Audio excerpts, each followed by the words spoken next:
I think it's about giving yourself the permission to really love yourself, to be gentle with yourself and understanding. It's everyone's first time living. And so we're all learning and taking everything as a lesson too. Like sometimes it's easy to just sit here and like get really upset about the bad things that happen, but everything's teaching you something, and it's probably teaching you something about yourself. Even if you're like in the worst relationship ever and you did nothing wrong and this person was just the worst partner ever, there's still something to be learned about yourself as to how you ended up in that situation. You know, like how were you viewing yourself so badly to where you attracted that and you dealt with it for so long? You know what I'm saying? Like, and that's where accountability comes in. Like, yes, there's a time and place for a pity party, but also how do we change this going forward? What can I learn from this?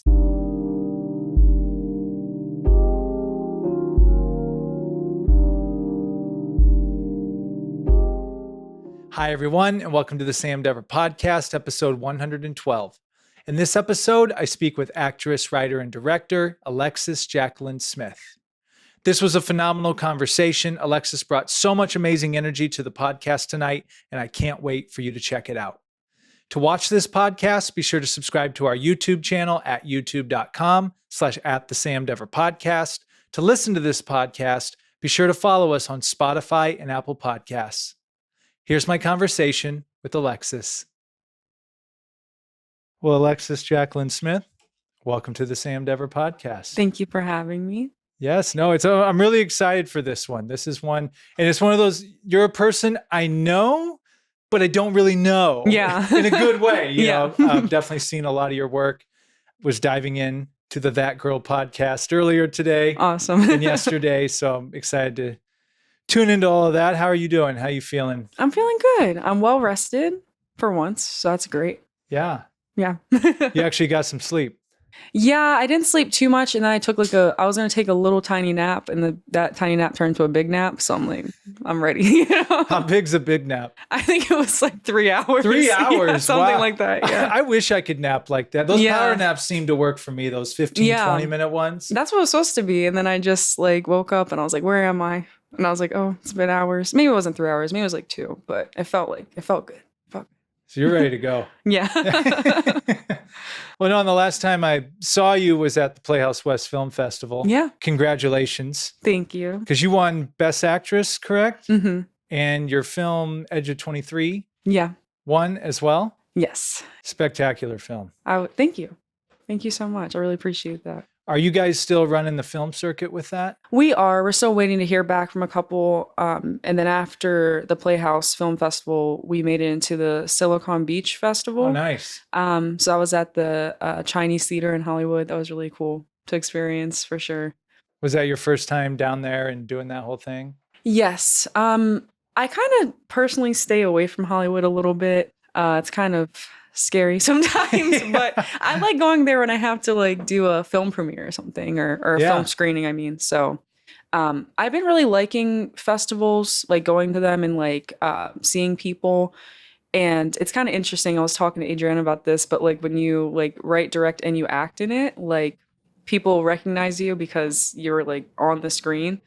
And like a lot of people have been coming up to me and telling me like, oh, your film like was moving, like it made me cry. And I'm like, oh, that's great, you know, because they can like come to me and directly tell me about it, not just as an actress, but as a writer and co-director and producer and all that good stuff. So that's what I've really been liking about the film circuit so far.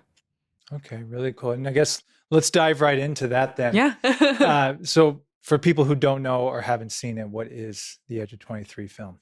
So it's a short film about a young girl who has essentially been in this the system that is, you know, the underworld of prostitution in Los Angeles.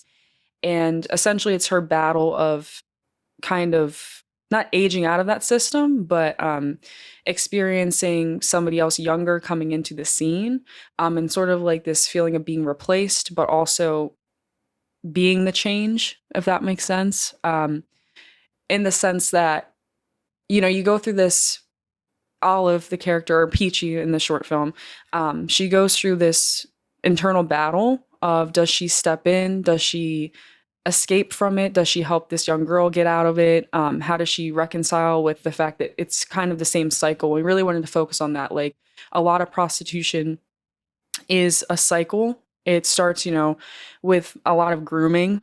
And I think the goal of the film for me was, I think we have this preconceived notion that prostitution is just like women that are just trying to make money and like using their bodies, and it's more of like a choice. But in actuality, it's not always a choice in the way that we think. A lot of people get into this world because they were abused as a child, or they were kind of groomed into it by a boyfriend or an older boyfriend or somebody that's already in this. And they're really preyed upon. Less, it's more of that than them just trying to make money. A lot of the times when they're not even getting the money most of the time. The pimp's taking all of it and just kind of like divvying out what they feel like giving these people. And I think what I really wanted to focus on with this film is like, you get beaten down in life and you kind of feel like this is all that your life is meant to be. And you can't be bigger than that. You can't overcome it, much less help somebody else out of it. And so that's essentially the story. Is for me what I realized, and as I'm moving into like writing the feature film version of it, it's about, really, it's relatable to a lot of people. I know it's a messy situation and something tragic and horrible, but I think a lot of people get into that where they feel like their identity has been defined as one thing and they can't overcome it. Like, they feel like this is who I am. This is what my life has to be because that's what it was in the past and in the present, but that's not actually reality. You can overcome anything, I think. But on the flip side of that, focusing on how there is so much wrong in our society and like in the systems within our society, like how our schools fail, how parents fail, and the foster system fails, and that's what kind of pipelines these people into this situation. So trying to shine a light on that, so then it's kind of inspiring for women in general to feel like they can get out of situations that they don't want to be in, whether it's just a regular abusive situation, whether it's a job you hate. Like, it's really can be transferred to any situation in which you feel like you can't overcome something that you really want to be released of. So it's almost like like, if I'm reading it correctly, the prostitution's a byproduct of other situations. Absolutely. It's not like you said, like they're not choosing, oh, I want to do this when I Grow up. grow up. Yeah. No, they're like forced into that in a way because of other circumstances. Absolutely. And really what I got the inspiration of that film was, it was quarantine, so I was watching a lot of YouTube during the time, and I came across this YouTube channel called Soft White Underbelly. And I hope I'm not mispronouncing his name, but Mark Laeta is a photographer. I think he's based in Skid Row, if I'm not mistaken. But he's also gone all over the country, and I'm sure different places in the world, taking pictures of people that I think we overlook, or people that are in situations that we tend to just ignore or don't want to look at. He interviews these people as well: prostitutes, pimps, drug addicts, drug dealers. I think he even went to like this family in like, I think it was like the Appalachia area, and I was just really like taken aback by the whole channel, and I was just watching like hours of these interviews, because what I realized is that my understanding of what prostitution was wrong. Like, it's not empowering. It's not people just trying to make money. A lot of these women were put into it at like as young as 12, which I thought was crazy. And even before that, they were molested by family members. They were molested by people that are supposed to be taking care of them, and having to run away from. They kind of run away from these horrible situations, and they end up running into the arms of someone who's going to victimize them. But that's why the film's so important, because also wanted people to see how grooming takes place. A lot of the time, these women, they thought they were in a relationship with these men, and then it kind of flips. I saw like a story of a woman. She was really young, and she was like running away from her home that was terrible, and like he took her into his apartment. He was caring for her, and then switched it immediately. Was like, now you're gonna work for me. And she was like 13 years old. So, and that's the thing. It's like, and then you can't really break away from it because you're asking somebody who is a teenager who has no agency, has no one to run to, no adults that are really looking after them. You're asking them to like have the strength to break away from some guy that's like probably much larger than them, much more powerful, has all the money.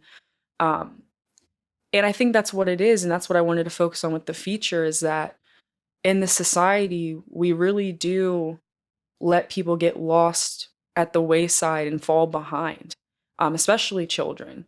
Um, and there's also so much going on with like social media and like these messaging apps. So I do substitute teaching sometimes. I'm also a server. And I remember I was teaching. I wasn't really teaching actually. It was the teacher hadn't gotten their credential yet, and so I had a credential, so I just had to like be there. So I kind of was an aide, but I was technically the teacher in the room, if that makes sense. And it was these boys and they were like scrolling on TikTok. They wouldn't put their phones away, which when I was growing up, you couldn't have a phone out in class. That's just me. But I don't know what's going on nowadays. But and I just was looking at the stuff that they're watching on social media without any like there's no I guess their parents aren't putting like locks on their phone or something, but they're watching like these women like taking off their clothes and like dancing and like doing this stuff that like we watch as adults and we think is fine, but we don't think about the fact that our children are getting exposed to this stuff. Um, there's also like grooming on messaging apps. Like I hear stories all the time of young girls, you know, getting in relationships with these older men online and then they pick them up and sometimes they don't come home or sometimes they do come home after days because this person's actually a psychopath. And so I think there's so many ways. I think a lot of people think again like it comes down to not thinking it could be you. And it could be you, it could be your child, it could be anybody. All it takes is somebody, a vulnerable person wanting to be loved, wanting to escape something, and they're taken in by somebody who really takes advantage of that, and it becomes a lifestyle, I guess. But it's really tragic, sad, and I just wanted to focus on that, you know, about how our children are able to just get put into something that is really not serving them, and then they're in it forever, essentially, until they're disposed of or until they take a drug that kills them or, you know, or they get arrested or whatever it is. So, um, I think like listening to those videos and listening to those interviews on Soft White Underbelly really inspired me. And I was like, I think we really need to talk about this in a narrative way. Um, and it really like, it just felt like a story I really wanted to tell. And it started out as a feature. I didn't really know anything about screenwriting at the time. And I wrote it and I was like, this sucks. And I kind of forgot about it for a couple years. And then I was like, just thinking about it in my mind, I was like, well, like, actually, you know what? Like, I think I want to reopen this case, you know, and like work on it again. And so I ended up talking to Adriana because we had worked on a short film before. And she, I just trust her so much. Like, I didn't come from like film school. My background was in communications, but I always wanted to be an actress and writing and directing, all that good stuff. But she actually went to school for, I think it was called Original Works at Cornish in Seattle. And so I trust her a lot because I have the ideas, I have these things that I want to do, but she helps me really like understand like how to execute it in a way that's professional and makes the most sense. She's really good about like cutting the fat out of my scripts and like telling me like we don't need this or this doesn't make sense. Because one of the things I struggle with is that I think a lot, so I know the story in my head and I know why the characters are doing this and I know where this person came from because it's all I've already built the world in my mind. But that's why I think it's so important to outsource and like have people read your work or have someone that you really trust that's aligned with your vision, because she'll be like, "Oh, this doesn't make sense." And it's not that it doesn't make sense, but it makes sense to me because I know but to the outsider, they don't know that. They don't have that background information. So she's really good about like showing me the plot holes, showing me the holes in the script that I need to have more information versus when I've over explained or I've overdone this. And working with her, I really got a really good short film script based on this feature that I did. And even then, I still had to change stuff because we were struggling to find uh, an actor to play one of the customers or Johns. Um, And it was hard because we just were running out of time, and then people just were like, "Oh, I don't want to do this because," and I get it. It's a very sensitive subject. I don't want to pressure anyone to do anything they don't want to do. So we ended up having to like rewrite the script in that regard. We also had to change it to, accommodate for locations. And because originally, like, the script was supposed to have like a second bedroom, and I kind of realized like I don't really need to buy or rent out a whole apartment. We can just kind of restyle hers. It was that whole film was a lot of like us working together, us brainstorming. And I think what made it so successful was the fact that we could really bounce off each other, and also not being married to specific things. Like, I saved so much money just by doing it at her apartment. And I actually relied on a girl that I had met on another set. Her name's Leanda, and she's like a set designer. And so she couldn't like help me on the day of because she was already booked up. But I asked her like, "What would you suggest for me to turn this like cutesy apartment where my beautiful couple friends Adriana and Alex live and make this into like a trap house pimp apartment?" And she's like, "Well, I would do this and I would do that." And so I just went and did it. I went to Ross and I got like a bunch of like cheap like gold statues, like what I'm looking to bring this like element of like having like a lion's den kind of feel to this room.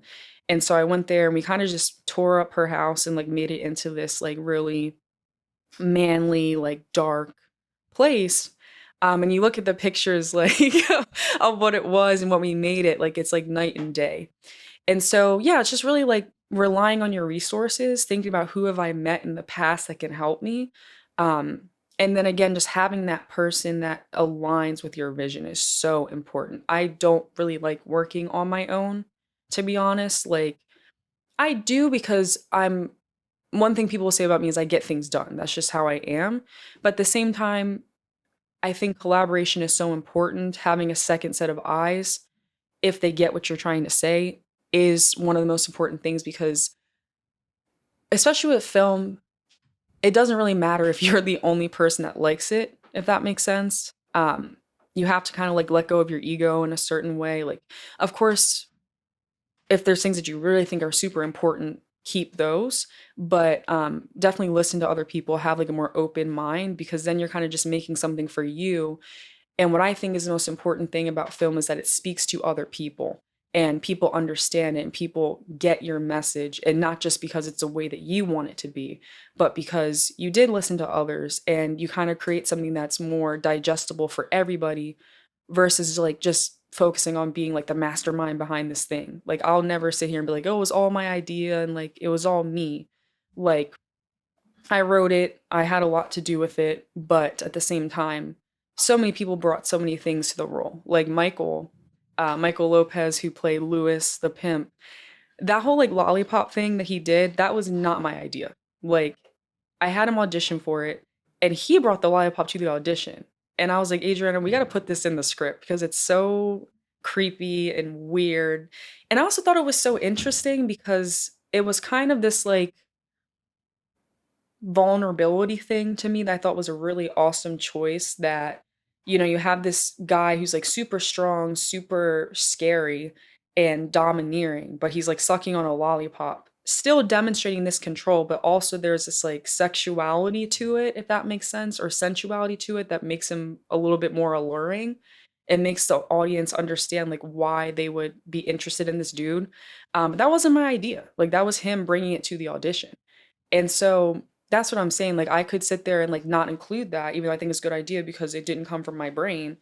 No, like, I'm gonna include the stuff that I think is really dope and cool, and that's why I think being an actor and a writer and a director is a really cool mix because I can understand all perspectives, and I do let the actors have more control because I know what it is to be an actor. Like, I'm not trying to control them and make them do what I want them to do. I want you to take my words and make it your own and make it real. That's how I think about it. I don't care if like you miss one like word in a sentence. If it sounds better coming out of your mouth this way, that's what I want. And I trusted Marilyn and Michael so much because I've seen them work in class. And that was the thing. Like, that's what kind of really made it more real for me to make this film, was watching them in class do characters that are kind of like similar to the characters I wanted in the film. And even like with Marilyn, it wasn't even something that she did in class. It wasn't a scene. I always thought she was incredible, talented. Like I looked up to her because she's always been like a couple months ahead of me in class. But she was like twiddling her pen a certain way one day, like she was just waiting. And I think she was like about to do a scene or something. And in my mind, Cash was like this fiery redhead girl. So I never like really thought about her being Cash.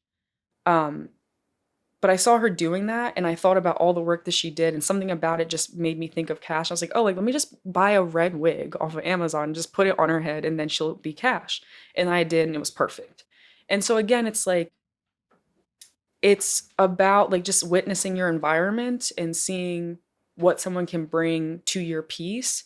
And that's what's like so important to me. It's just that aspect of it. It's like not making it all about me, just committing to the vision and then seeing what aligns with it and letting people also commit to the vision and bring what they want to bring to the table. And that's what I think made the film so powerful and strong is like everybody just was there all aligned under the same idea.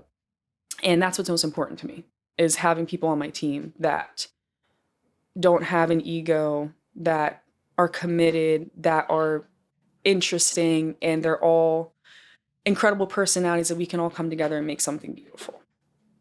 Very well said. Yeah.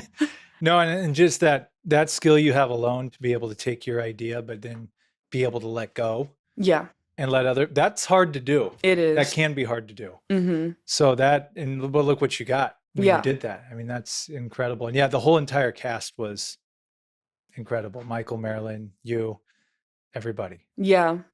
And Euryce, it's so weird how I found her actually, like, because. And which one was she? She played Sydney, the young girl. She was the younger one. Yes. Okay. So it's so weird. I had gone on Backstage. You can go on Backstage and like look up actors, and I wanted to find someone who looked really young. And so I found her and this other girl. And you can just like literally like, look up people. It's like kind of weird. And so I ended up finding her name. And then most people in LA, like their Instagram is their name in some way, shape, or form. So it was really easy to find her. And so I added her on my Instagram, or followed her, and I followed this other girl. And then this was like in the beginnings of it. And then when we had finally like got a final script, I ended up like reaching out to her and asking. And then she was like, yeah, like I'm down. I had her audition. And then I was like, oh, she's great. She's perfect. And I was looking at her, I was like, this girl, like, I don't even know if she's like over it. Because it's very important for me to have everyone involved in this be over the age of 18. I didn't want to expose a minor to this kind of stuff. But she looks so young. And I was like, I don't even know if she's like over 18, but I'll see. And so it was so funny because she was like, yeah, like my partner was asking me, like, how do I know this girl? And she's like, oh, I actually don't. And I was like, yeah, you don't. I found you on Backstage, like a creep, like just looking up people. Like I said it, like you can like put like their ethnic background and like age and like where they're located and like their height. It's really interesting. But if you're looking for actors and you need like a specific person, that's really like good resource to use, I would say. But I was so happy I found her and I had to like remember her name because I was like, oh, what was this girl's name? I remember I added her on Instagram. What is it? And it randomly just like popped in my head. She was amazing, super talented. I didn't know her before, but again, it's just having that trust. Like it was easier to trust the people I know, of course, because I've seen them work, but she was just awesome. Like everybody on set just had a really great attitude. And that's the utmost importance to me is everyone having a great attitude, especially the cinematographer, Aquavis Warfield. He is just like, when I say like Adriana is like super, super important, like he's equally as important as well. Because I've noticed with crew people, sometimes they can feel separate from the project, if that makes sense. Like they're not really as aligned, or they just maybe have like a little bit of like a standoffish attitude sometimes, I've noticed. And he just had the most amazing, remarkable, stellar attitude. And I had met him, we were filming like just scenes for our reel on Actors Access. And he was just so nice, so kind, like personable, and whatever you wanted, like he would just do. He wasn't like arguing or like, oh, I want it to be this way. And like, it's like, oh, okay, well, let's try it. Let's just try it this way. And then we'll try it my way. And so I remembered him.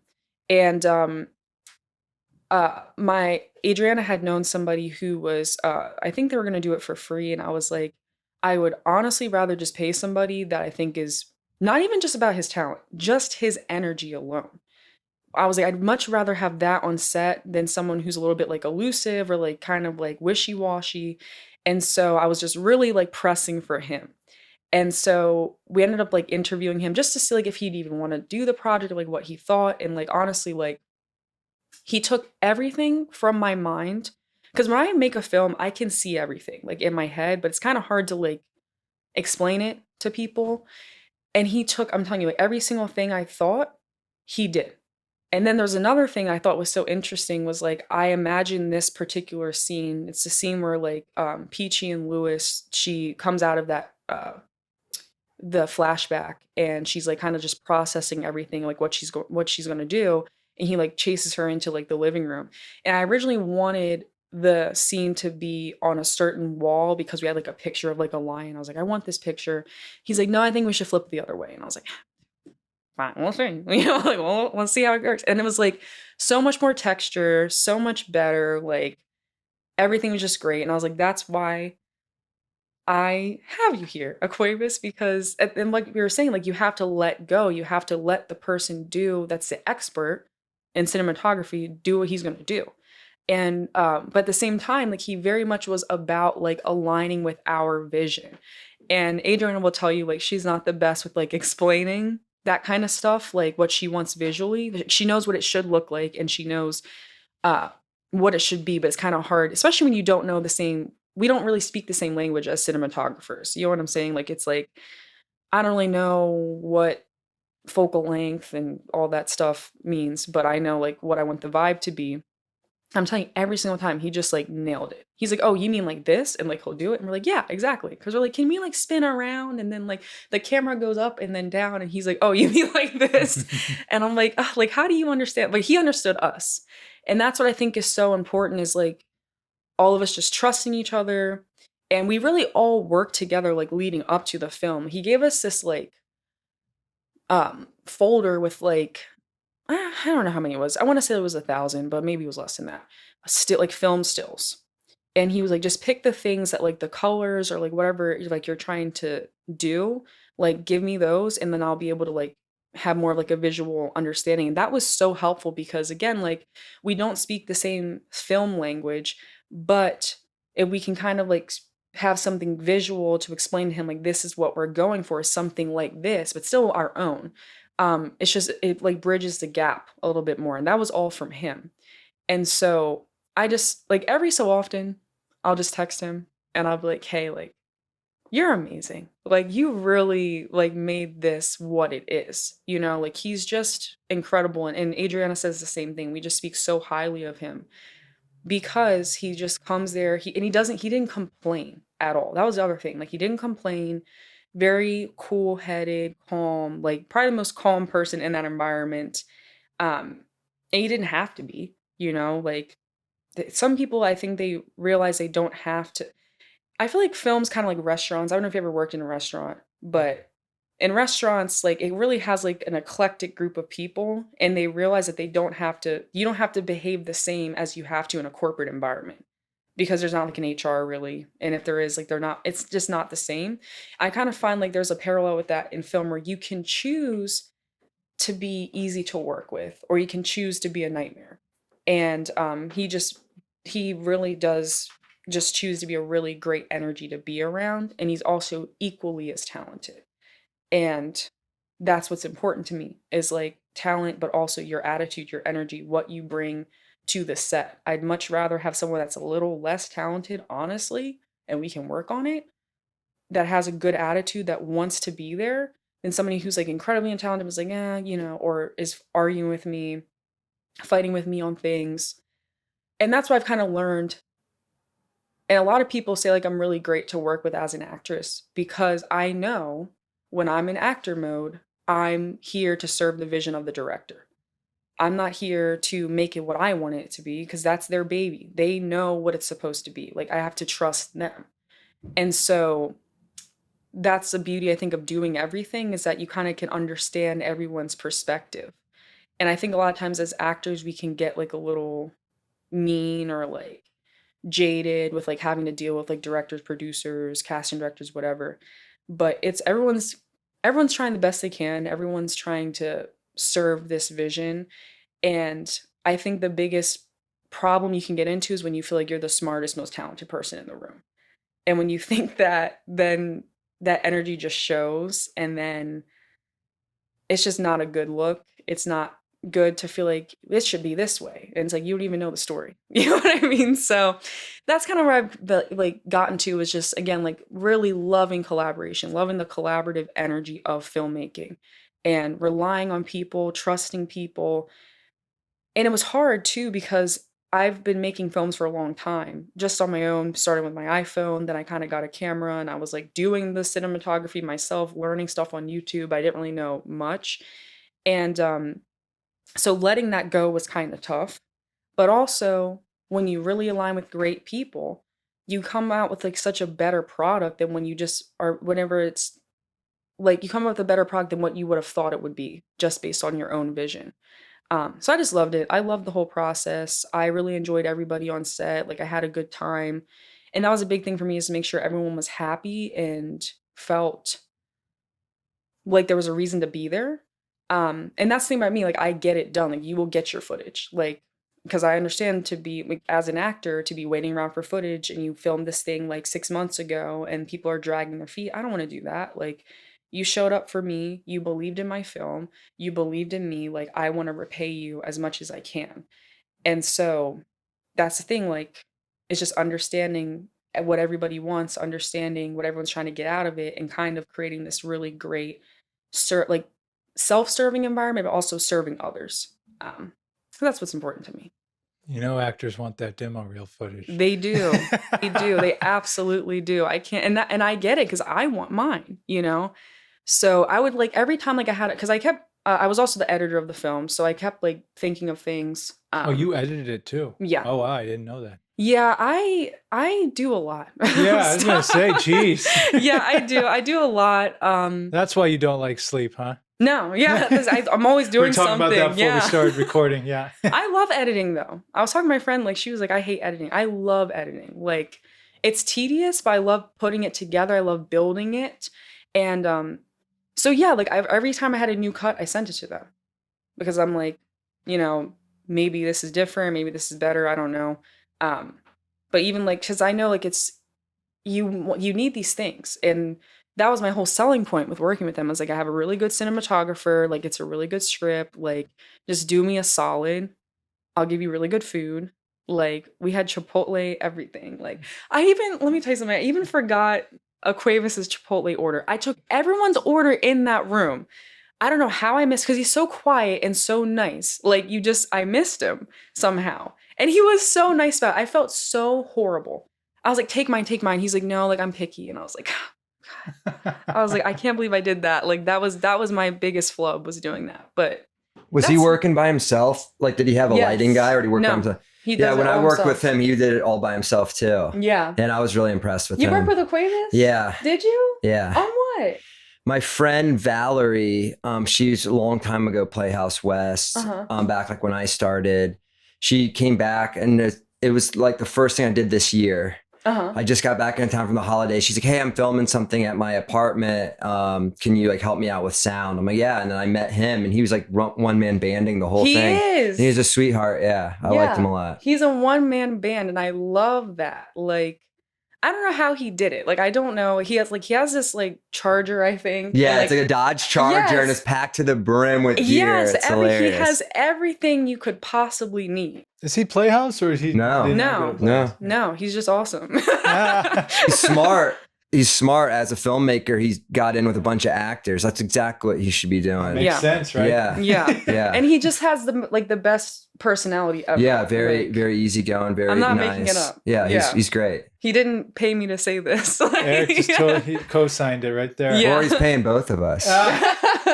Should you give him a Chipotle gift card after the whole thing was done? I should have probably. Yeah, I should have. I just made sure the next time I was like, you're first. Like, I don't know how we missed him. I was like, oh my goodness. I was like, because I would starve myself before anyone on my set, but it's just so many moving things, and he's so nice, so quiet, like just got lost in the shuffle. I was like, the Quavis, what? But that just shows his energy too. I mean, I don't even know the guy, but just basically what you guys are telling me, you said that energy. There's some people that might freak out on something like that. Yes. You know what I mean? But the fact that he's like, it's all good. It's cool. We're here to do the job. That shows his character. Yes. And you're exactly right. What you said, those are the type of people, that energy that you want on those sets. Yeah, absolutely. How many days shoot was it? It was 2. 2. So yeah, I mean, you guys are trying to get a lot in 2 days. And he could have chosen to like, oh man, I really wanted that burrito, like whatever it was going to be. Yeah, I felt so bad, but that's what, and he really was really nice about it. You picked the right people. Yeah, absolutely. So when that stuff, because nothing's ever going to go completely smooth, right? And honestly, if that's the craziest thing that happened, God bless it then. Yeah, it really was. I don't think anything, it was very smooth. Like, because me, Adriana, and Aquavis, we just were so, like, I feel like all of our brains were connected, if that makes sense. Like, it was all connected. And honestly, Adriana, like, we'll have the same thought at the same time. Because we just focus so much on aligning. Like, this is how we want it to look. This is how we want it to feel. Like, these are the references. These are the, like, the vibes that we're going for. And that's what's most important. That's why I say, like, I'm very, like, clear about make sure you work with someone who understands your vision, because there's been times I've worked with people who are trying to change my vision. And I'm like, no, I don't want it to be completely different. Like, I want it to be this, like, because it speaks to me. And if you don't understand it, that's fine. Like, maybe the film's not for you, you know, to work on, or for you to work on it in this capacity. But with Adriana, like, I think we really are, like, on the same wavelength in a really weird way now. But Aquavis is the same way. Like, I think we all just have, like, not much ego. And I do have an ego. Like, I do fight a lot because I'm very I don't know how to explain it, but, like, I don't have, like, a huge ego, but sometimes I'm like, but I did so much, and, like, this is the reason why, and, like, and then, but I have to, like, put it away, cast it aside, and, like, really listen. And every time, like, I kind of argue with Adriana on something, I'm like, no, it should be this. Eventually I learn, like, she's right. Like, every time, like, I never, like, fight with her, but I'm like, well, but this is why I wanted this, because, you know, you get really sensitive about it because it is your baby. But, you know, I guess it's like, it's as if it is a child, you know, like, it takes a village. Like, it takes your kid experiencing a bunch of things to grow up and become, like, the best version of themselves. And it's the same thing with the script. Like, for me, is not making it all about me, but making it about making the best it can be. So I love collaborating. I love having writing partners. I can write stuff on my own, and I have, but when I'm done, I'm like, hey, can you look at this and, like, give me notes, and, like, what do you think about it? So that's been really fun, is, like, having also community to, like, rely on, that can help me make my work the best it can be. And then I think when I first came here, one of my teachers said, an acting teacher at NIFA, he said, like, take what speaks to you and, like, throw everything else away, in a sense. And I think that's what I've held on to, is, like, I take the things that really, like, align with my vision. And then if it doesn't, or it doesn't make the most sense to me, then I'll stick to my guns on that. But like I said, a lot of the time, eventually I end up folding, because I'm like, you know what, they're right. Like, I don't ever, like, try to be the person that knows. I never want to be the person that knows the most in a room, or, like, makes people feel that way. I love learning from other people and learning from people's experience and, like, talking to people.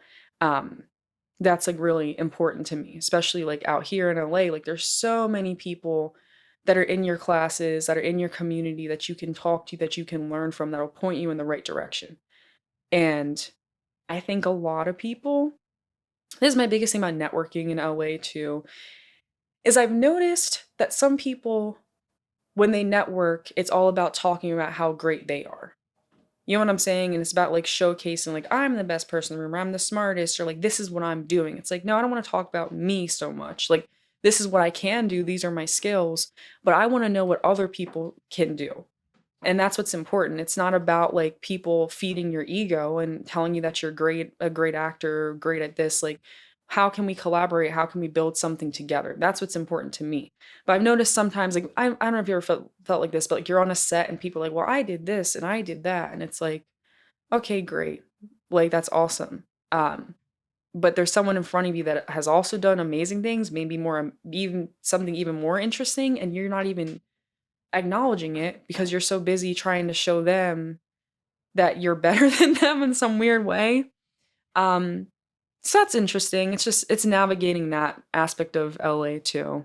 Sometimes the quiet ones are the ones that have the most going on. Absolutely. I have Yeah. noticed that. Not all the time, but I have, because I've been going outside of entertainment to different networking events, and some people present themselves a certain way, and they actually are that.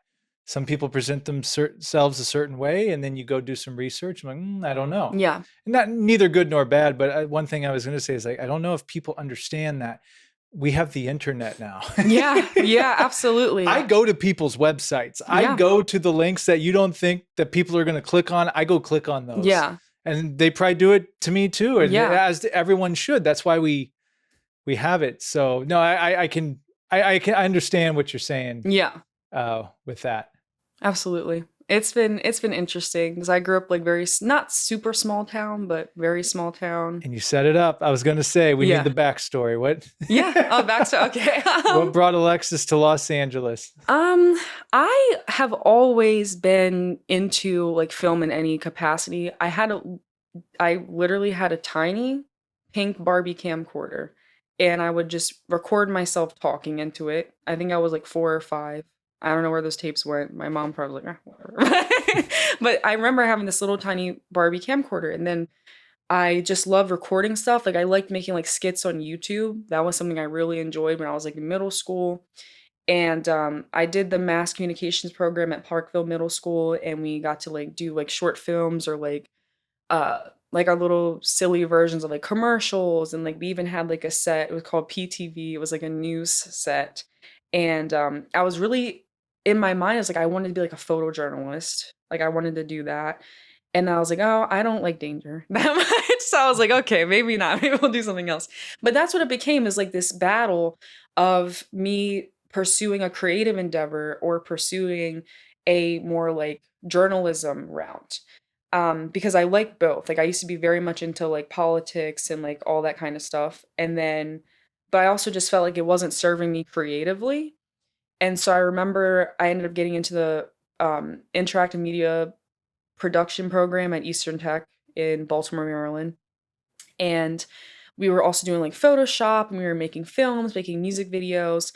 And it was a magnet school. So you had like tests to get in there. And I wasn't like, I've always been smart, but not like book smart, if that makes sense. Like I just didn't really, and it's because I just didn't care about it. Like if I really cared about being good at math, I could be good at math. If I really cared about science, I'm sure I could do it. Like I can learn stuff very quickly, but it just wasn't calling me. Like I could get away with getting like decent grades because I could just listen and it would just stick in my head. But I always cared more about film and like making things, making my skits. Like I would do my homework quick and then like make this silly skit and like put it on YouTube. And so I really like wanted to be an actor, but it was kind of, I don't know, like when you grow up in like a town like Baltimore, I mean, we have like an art scene, but most of the time people are telling you like get a real job. Like you have to pay your bills and you have to like go into medicine or go into like accounting. I don't know. And so I was fighting with my parents a lot about that because my mom worked in a hospital, my dad was a police officer. They had very like normal careers, and they're like, okay, you want to be an actress, but like what are you really gonna do? Like what are you really gonna do? I'm like, no guys, like this is what I want to do. So my mom was like, okay, well, you need to like actually get a degree. So I ended up going to college. And I still wanted to like do film, but it was kind of like I just wasn't allowing myself to like really think of it as something I could really do. Because I honestly didn't know how to get into it. Like I was making these films, making music videos in class, making shorts or like skits on YouTube. And I was doing all this stuff, but like I couldn't figure out how to make it a career because it's just not like when you're in LA, like there's so many people talking about how to like get an agent and how to do this stuff. But when you're in Maryland, like no one's talking about that. Like you don't, they're like, go to New York. And then I don't even know what you do from that point on. Like We had a guest on. He was from the Baltimore Oh, area, and he awesome. was saying how out there it's all about the government in DC. Yeah. It's kind of what the acting industry is here. Like out there, Yeah. it's like you gotta go get that good government job. Is Yeah, it like yeah. that? Is it It's similar? like that, or like it's just like nursing. Like you're supposed to Yeah. just like every girl's supposed to just be a nurse for some reason, like Maryland or like a CNA. And these are amazing jobs. Like I'm not, I had a friend reach out to me that I went to high school with, and I think she's a nurse, and she was talking about how she really wants to pursue a creative career, and I was like, I think a lot of people see the glamour side of me being an actress in LA. Like they're like, oh, like she's going on auditions and like she books something every so often. Like I wish I could be here. And I'm like, you haven't had to struggle to get a McChicken from McDonald's because your rent is $2,000 and you don't have a job, or it's hard to get a job, and you're like on your last reserves and you don't want to ask your mom for any more money. So you're scraping together coins in the McDonald's drive-through to get a McChicken. Like you haven't been there. And you committed your life to school, you got a career, and that's great. That's awesome. But you have to be ready. If you're going to throw yourself into the arts, like it's going to be tough. And that's what I'm trying to do now is like get to a place where I can pursue my artistic endeavors, but still have a life that's happy and meaningful. And I can breathe financially and still have like that. And I'm still trying to figure that out. That's what I was telling her. Like, a lot of people think, like, oh my God, like, I wish I could be like you and I had the strength to move to LA and pursue this thing. And I'm like, but it's not glamorous. It's kind of ugly sometimes. You have this like beautiful dream that you want, and then you get to do stuff like making Edge or working on other people's films, and that's awesome. But a lot of the time, it's wishing you had an audition, or it's like you were on a veil and you didn't book it, and losing your restaurant jobs every so often for some silly reason. And that's what I was telling her. I was like, what I would do for you is like inch yourself into the creative world and see if it's something you really want to do, because you're used to having a lifestyle. That's probably not what it's going to be like if you decided to launch yourself into one of like the highest cost of living places on the planet. And that's not to deter anybody. It's just that's the fact, that's a reality. You have to be prepared for that, because I wasn't. Again, like there was no school that was teaching me how to become an actor and how to survive in Los Angeles. It was teaching me how to survive in Baltimore, which is kind of more simple. Like you get a job, you buy a house. Oh, that's another thing too. I'm like, you're gonna see people buying houses in Maryland and you're gonna have roommates in LA and just see people on Facebook constantly like, I just got a house, and I'm like, should I really be here? But no, I should. But yeah, it's just tough. But on the flip side, I know for a fact that if I was in Baltimore doing the thing I was supposed to do, I would not have been fulfilled or happy. Like it's worth it. It's worth the struggle. It's worth the grind when I make a film and it came out awesome. Like, and that's what I'm saying. It's not to blow like smoke or to toot my own horn, but I really am proud of Edge because I'm proud of all the people that came together to help me to make it. You know what I'm saying? Like, I'm not going to sit here and like trash it and be like, oh, I wish it was better. Like, no, I'm proud of it. I'm happy about it. And I'm thankful for every single person that showed up and helped me. And that's what makes it worth it. Like, now I'm a little bit more financially savvy today. But when I first was here, like, I didn't know what I was doing. Like, I didn't know how to make money. Like, I was living at home and then I randomly came to LA and was living with somebody else, but it was hard. But yeah, so anyway, back to the main point. Like I graduated, I went to college, I went to community college because a lot of stuff happened in my personal life, and I was supposed to go to like a 4-year, but I kind of just realized like, if I don't even really want to do communications like that, like I probably shouldn't put like a whole bunch of money into it. So I lived at home and I was doing school and working. I was doing school like full time because I wanted to graduate as soon as possible. And then I had booked, I was on like, I started like wanting to inch into it. And so I joined this like DMV actors, models, something, Facebook group for DC, Maryland, Virginia. And I ended up booking like an extra job. And then that was like for like this like crime reenactment show. I can't remember what it was called. And I saw myself on TV for the first time like a year later or whatever. And I was like, oh, this is so cool. But I was just an extra, but it was cool for me. Like here, like it's like, oh, you're an extra. But like when you're in like Maryland, it's like, oh, like tune in on like this channel. Like you will see my face right there, sweetheart. Like timestamp, like 36 minutes. I'm right there. And so what was interesting about that is I ended up booking my first film TV credit because I had the casting director had cast someone else for another crime reenactment. This was like more for like a more starring role in it. Um, and they had dropped out. And so she had called me and I was actually like still I wasn't contagious with the flu, but I still was exhausted from it. Like I literally went to a concert the night before and passed out. And she calls me on the phone and she's like, hey, like, can you come in and do this? And I was like, well, I already called out of work for being sick, so I should just go and do it. And so I ended up going there, and that was my first like real TV credit. And then that came out again later, and I was really proud of that. And then I ended up on the same Facebook page. I ended up booking a non-union feature film. And what happened there that led me to move or starting to think about moving to LA was I like wasn't doing acting right. Like I was saying the lines like this and I was like, why am I saying it like this? I couldn't figure out like how to make myself sound like a human. I was trying my best and I was thinking a lot and I was saying the line the same way every single time. And I didn't have any like understanding of what acting was. I took like one acting class in community college. But I didn't understand. I knew something was wrong. Like I knew something was not real. It wasn't like coming out right. And I was like, no, I want to understand. I want to learn. And so then I ended up seeing the Joker movie. And I just like realized, like sitting in the theater, I was so moved. And I was like, I don't understand why I'm sitting here when I could be up there. Like, I don't know why I'm sitting here in Maryland. It doesn't feel right. I was working at the Apple store and I just was like doing the same thing every day. Like, this is, and when I did the film, the feature film, I was like, oh, this is what I want to do all the time. I had to take off 2 weeks for that.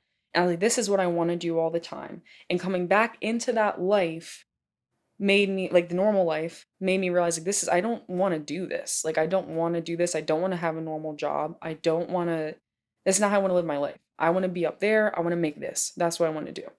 So then I was like, okay, so it's kind of a blend of those two things of like, I want to learn how to be better at this thing. And I also want to pursue this thing. And so I looked up acting classes, but I had no money. Like this was a time where we were very poor and there was no one I could ask for the tuition to go to this acting. It was like a 6-week acting intensive. And this is where I was like, I didn't realize I'd manifested this in the past, but now I realize that's what it was.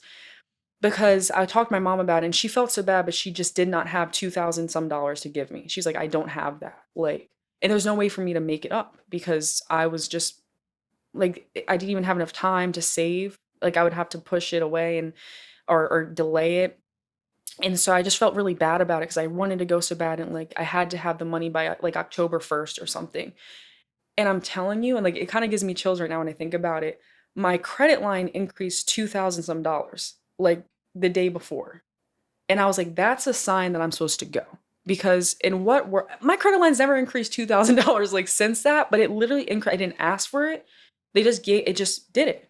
And so I was like, well, I'm going to go do it. And so it was so hard to move though, because it was my childhood home. I lived there my whole entire life. And it was just me, my mom, and my grandma.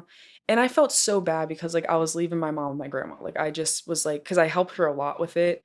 And I also was just really like nervous about leaving her by herself. And like it just, because my brother was, I think he was living like far away at the time. Or he still kind of lives like an hour or so away from my mom. So like she just didn't have like a kid there like nearby. And so that was really hard for me. But my godmother like had told me like she was going to take care of my mom and I was like, I can't. So I ended up driving my Honda Civic across the country. And my mom it's a little tiny like 2-door coupe. And so I took all that I could. My mom like got like 2 laundry baskets and like put all of my clothes in it. And I always went like the furthest north I went from Maryland was to New York. And I also went to I went down to Florida to like the southernmost point, but I never went west ever. So I got to see everything. Like we drove through Tennessee, I saw like Nashville and I saw Texas, and I was in Albuquerque for a little bit, and I was just seeing all the stuff that like I'd never seen before. And I was listening to this podcast by Dr. Phil actually, and it was the I think I can't remember what it was called. I'll tell you later, and maybe we can edit this in, but because that's really important. Oh, Life by Design. That's what it is. And that whole, I know like people have their feelings about Dr. Phil, but that particular section of video of podcast episodes was all about redesigning your life and making what you want real. And so I was listening to that on the way there, and it was really making me feel like I can really make this happen and make this work. And how do I do it? And so I got here, I did the 6-week acting intensive. I met a bunch of people. And then I moved here in November or December 2019. And then April, everything shut down. So that was great. Oh man. I had all this like, I'm gonna do it. I'm gonna be here. Here we come, LA. Like yeah. And then they were like 2-week lockdown. I said, okay, I can manage 2 weeks. And then it turned into like 2 years. yeah. And I was like, this is crazy. But what I ended up doing was a class with IDSA, the Identity School of Acting, which is like a London-based school, but they have a Los Angeles campus, but I did it online. So I met a whole bunch of people from London. That was awesome. And I was like really developing a relationship with them.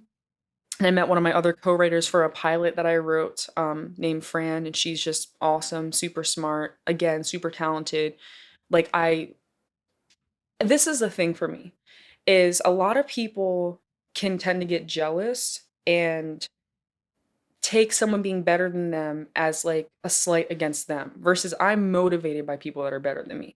Like I want to align myself not in a sense of like I want to use them, but I'm like, please like help me be better, and I'll do whatever I can for you, like because I'm a doer, I make things happen, and I can do whatever it is that you want us to do, but like please help me make this. I'll make the schedule, I'll make sure it gets done, but I want to align myself with people that are going to help me become better. And so I met her during that, and we never met in person. I'd love to go to London and like meet these people in real life, but we like keep in touch on social media.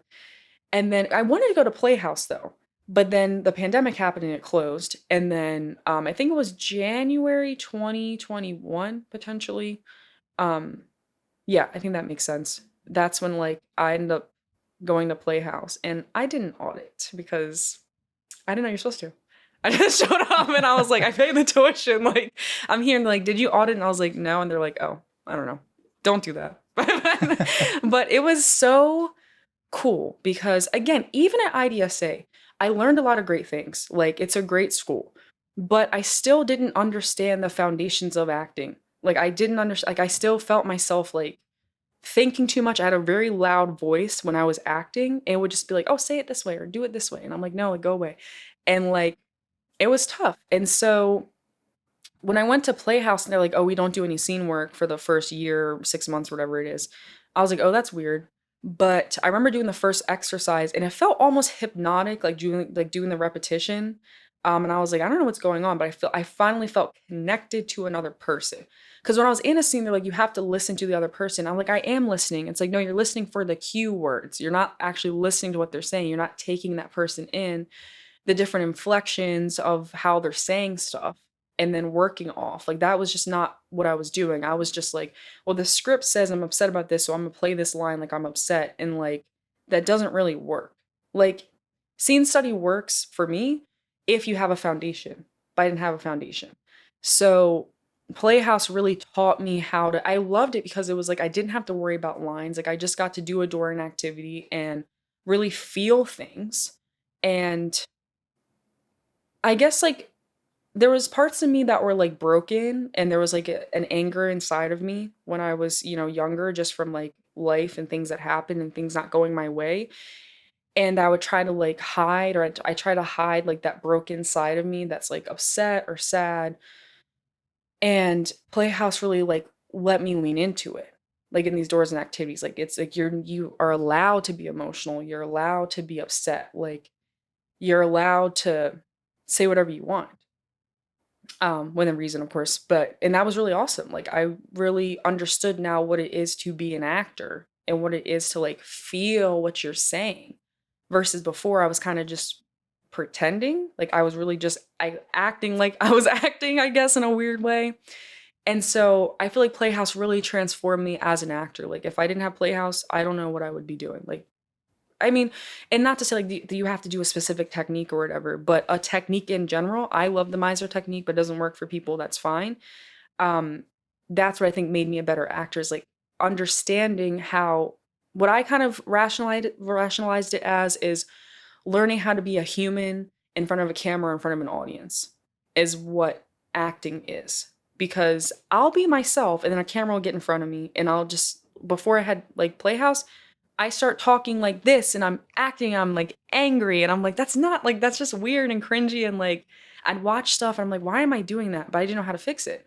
But having a technique allows you to kind of forget about the audience, forget about the camera. Like, you understand it's still there, like, you know, to make sure you're angling your face the proper way. But it's like allowing you to have that connection with yourself and with the person. And like, that's more of the focus, more of your energies on that. And that really silenced the voice that I had in my head to where it doesn't really talk anymore. Um, if I'm unprepared, it'll come back a little bit. It'll be like, oh, like, do you remember that line? I'm like, please stop. Like, I'm trying to do this audition. But I think it really transformed my acting ability and just made me like even better. And that was the thing with Edge I was really nervous about. I was like, oh, like making yourself like the lead actor.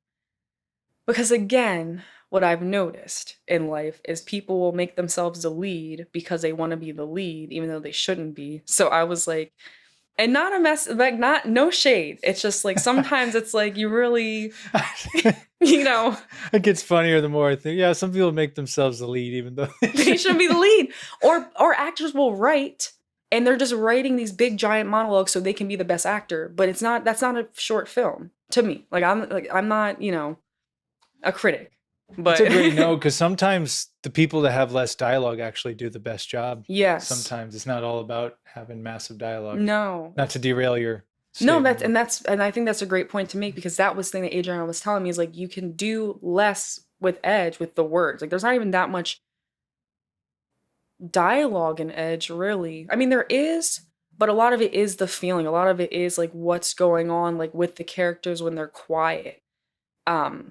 Especially with Peachy. Like, she doesn't really talk a lot. She doesn't want to talk a lot because she doesn't really want to be involved with whatever's going on with this girl. She just wants to, you know, survive. And so that's what Adriana was saying. Like, you don't need these like massive monologues or like reiterating the same point over and over and over again. People get it. Trusting your audience gets it too is so important as well. Because I think a lot of times, like, we really want them to understand this point, and it's like, you don't have to say it 50 times. You can say it once, or even there's no dialogue at all, and you can just see it on, if you have a great actor, you can see it on them. You can see what they're thinking, feeling, understanding, learning, whatever, just by their demeanor. And so, but it's like I was saying, on the flip side, it's like actors, that was really important for the writing to be solid, because I don't want it to be the Alexis Jacquelyn Smith film where I'm trying to make people see like I'm a really good actor. So I'm going to give myself like 3 minutes of a monologue so I can have all the levels. It's like, no, it's about the message, it's about the story. It's not about me. It's just something I wanted to do. And I just felt like I wrote the character, I understand her, so I can be her, you know? Because it's, I mean, if I can act, if I can do this thing and I know her backstory because I wrote it, like, I'm kind of the, I mean, I'm not saying I'm the best person in the role, but for me, I felt like I was the best person for the role. But that's why it was very important for me to have Adriana on set. I didn't direct the actors during Edge. I was more so like more of a creative director. Like, visually, I wanted to be like this, and I was doing the editing, and I had the final say of the edit because I'm doing it. But on the day, I told Adriana, I want you to direct the actors, because I think it can kind of be a little, one of the things at Playhouse is they're like, don't give your fellow students notes. And it's the same thing where it's like, I don't want to think about what they're doing. I need to, you know, focus on my work and what I'm doing. And I trusted Adriana to tell us what to do and to make sure I'm doing the best work, because again, I don't want it to be what I think is the best and then I fail And not that I have a fear of failure, but I don't want it to make it so like she can't tell me when I can really like do more or do less or do something different. And then it's kind of like me overdoing it or me not doing enough because I feel like I'm the best actress and no one can tell me this and this is my project. No, like I still want to do the work as an actor and trust her to make sure it's the best. And she did push me on set. Like she pushed me a lot. Like she didn't have this attitude of like, oh, she wrote this. Like, I don't want to. And I told her, like, please, like, just tell me if this could be different or this would be better because I trust her so much. And that's another thing I think is important. I really wanted to make sure it was good and not just the Alexis show because that's just not good for anybody, I've noticed. And so it was very vulnerable too. Like, the whole thing's vulnerable because it really was my baby. Like I wrote it, like I had a vision for it, I acted in it, I edited it, like so it was kind of hard, like you were saying, like put my ego and pride aside sometimes, but I just knew it's what I had to do to make sure it was good. And I'm happy with the work for sure. It reminds me, because as you've been telling this story, thank you for sharing all that, by the way. Yeah. There's so many, as you're talking, I'm always like, clip, Yeah. clip. Especially the McChicken Yeah. drive-through, like preach, Yeah. like preach. Yeah. It's real. Like you have to love it out here. Like Yeah. you really do. And a couple things. One, because I had like this glitz and glam about when I moved out west about, oh, you just go out and do entertainment and it's just play the whole time. And it's like, Yeah. no, it's work. No, it's work. Yeah. It's work that you enjoy to do. Yeah. You know? But as you're telling this story, I think a great thing a lot of aspiring filmmakers or want to do something similar to what you've done is, what would you rather have? Like try to do it your way and it never gets produced or made? Mm-hmm. Yeah. Or let go and bring in and open up for collaboration and get the thing made? Yeah. That's what it's reminding me, because I think there's probably a lot of projects out there that never see the light of day because people are stubborn. Yeah. It's their way or the highway. They can't work with other people, but it seems like you had that open mind frame, like, all right, I know I got to let people into this. Yeah. And let go of some of this for this thing to get done the way it did. And look what happened. Yeah. I think being where I'm from is like, it kind of makes you humble in a sense, because I know I don't have the educational now I have a master's in film and media studies that I worked on recently, but before that I knew I didn't have the training, I didn't have the understanding. So for me to like go guns blazing, like believing I'm like the smartest person in the room, like it just didn't make any sense to me. And I also know like it's a privilege to be out here for me. Like it's a privilege. There's some people that just don't have the money, they don't have I have a really great background at home. Like my mom, my brother helps me too. My dad paid for some stuff when I was, like my car insurance and health insurance and all these things. Before I sadly aged out of the parents paying for your health insurance system. But yeah, like I have that really great community that even though they didn't really want me to do it, I don't think it was they didn't want me to do it. They just, like you were saying, they want you to be safe. They want to make sure that I think with a lot of like parents, especially like small town people, they're like, you're going to Hollywood. Like, what if you end up on the street? Like, and everything's like horrible and like we never see you again. I think they were just kind of more scared than anything. Like they wanted to, but I think also they trusted me because I've always been someone who's been very dedicated and like good head on their shoulders in a sense. But it is a privilege to be out here. And so I'm not here to make people think I'm the best and like you're saying, never have anything to show for it. Like I want to get it done. I want to make the money that my mom's helping me with when I'm like short on rent or like, this thing charged on my card because I forgot to cancel it. And I'm like, Mommy, I'm so sorry. Please help me. I want to do her proud. Like I want her to be proud of me. I want her to feel like, I'm not just like doing whatever out here. Like for me, it's not about like my image. It's not about people thinking something about me. I genuinely just want to do the work. I want to write. I want to get the thing made, and I want it to move people. And I think here, especially with social media, I think it's now become this thing of like, I want to be the cool LA girl. And that's not why I came out here. I didn't come out here to be the LA girl. I came out here to do film. I came out here to be an actress. And now like I'm really into writing and all this stuff. And not that there's like, I'm shaming people for that, but I think there's some people that are from LA and they live with their parents and they can play around. They can like make it all about, even sometimes with class, like there's like, it'll be this thing of like, are you here just to be here and play around and like make friends, which I think making friends is important, or are you here to actually do the work? And for me, I'm always reminding myself I'm here to do the work. I'm here because I want to make my family proud and I want to fulfill my own dreams, my own creative endeavors.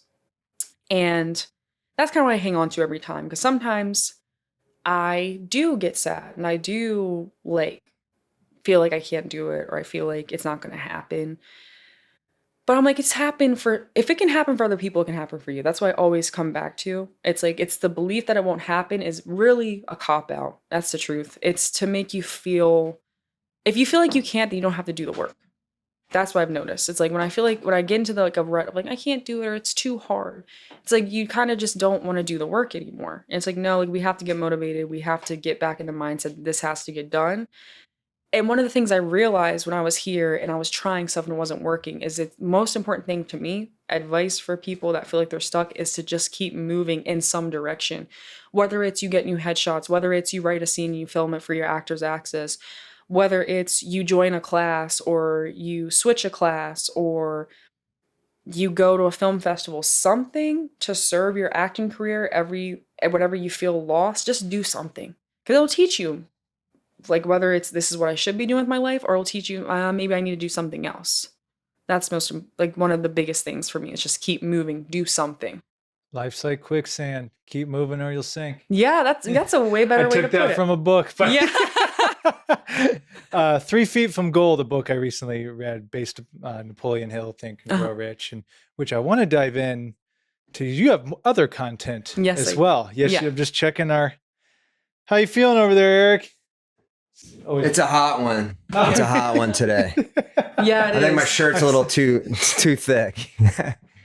Usually I do sleeveless or something like that. Yeah. And this has got like a fleece on the inside. And so I'm like, okay. It's supposed to be October. That's one thing I miss about Maryland is like in October, it's cold. I'm from Illinois. Like right now it's like prime time weather. Like it's the only time I'd like ever want to be back. Yeah, exactly. I'm like, are you comfortable? Are you okay to keep going for a little bit longer? Yeah, I'm good. Okay. Yeah, we appreciate. Yeah, like by now it shouldn't be as hot, but yeah, we're still dealing with it. So yeah, I'm like, I'm over it. Bring the chill. Yeah. Just got my pea coat waiting in the closet. Like I'm really waiting. Yeah. The scarves are there too. I'm in the mood to layer. I'm dedicated to this turtleneck thing, which I'm kind of regretting. But no, I just want to say, leading up to this point, you articulate yourself very, very, very well. Like you're very intelligent, and I appreciate you sharing really those vulnerabilities. I really admire that because I relate to so much of what you said. I want to revisit this one point before we get into your other stuff. You are right. It is a privilege to be here. For a lot of us, we don't have family out here. We don't have even extended family. Like there's no, if it doesn't work out, you're going back home, type of situation for a lot of us out here. And it's also a good thing though, I think, because I feel it pushes you because you can't slack. Yeah. You can't say, oh, well, I'll do it. It's like, no, you better do this now. Yeah. Because this is, like you said, you got to keep moving. So it's like, if you don't do this, you're going to drown. So keep paddling, keep going. So I really respect and admire like you sharing that because I relate. And I'm sure so many of people here in this city in particular do. And that's what I tell a lot of people too, the difference of the LA mentality. And I'm sure there's great things going on in cities all over the US, but I've met a lot of people here where it's like they gave it all up. Yeah. For here. They did. Yeah. To do this. It's a privilege. Congratulations on everything you've done because you've done it. Thank you. Yeah. You've done it. Like that's the thing. You've done it. I also watched your Psyche on Vine? Oh yes, that was fun. Show by Doug Van Beber. And all that. Yeah, that was fantastic. When you're in stuff, you're making movies, you're winning awards. And that's all that was me being in that screenwriting class because I wanted to be a better screenwriter. And then Doug was like, oh, you'd be like great for this role. Like it just fell in my lap.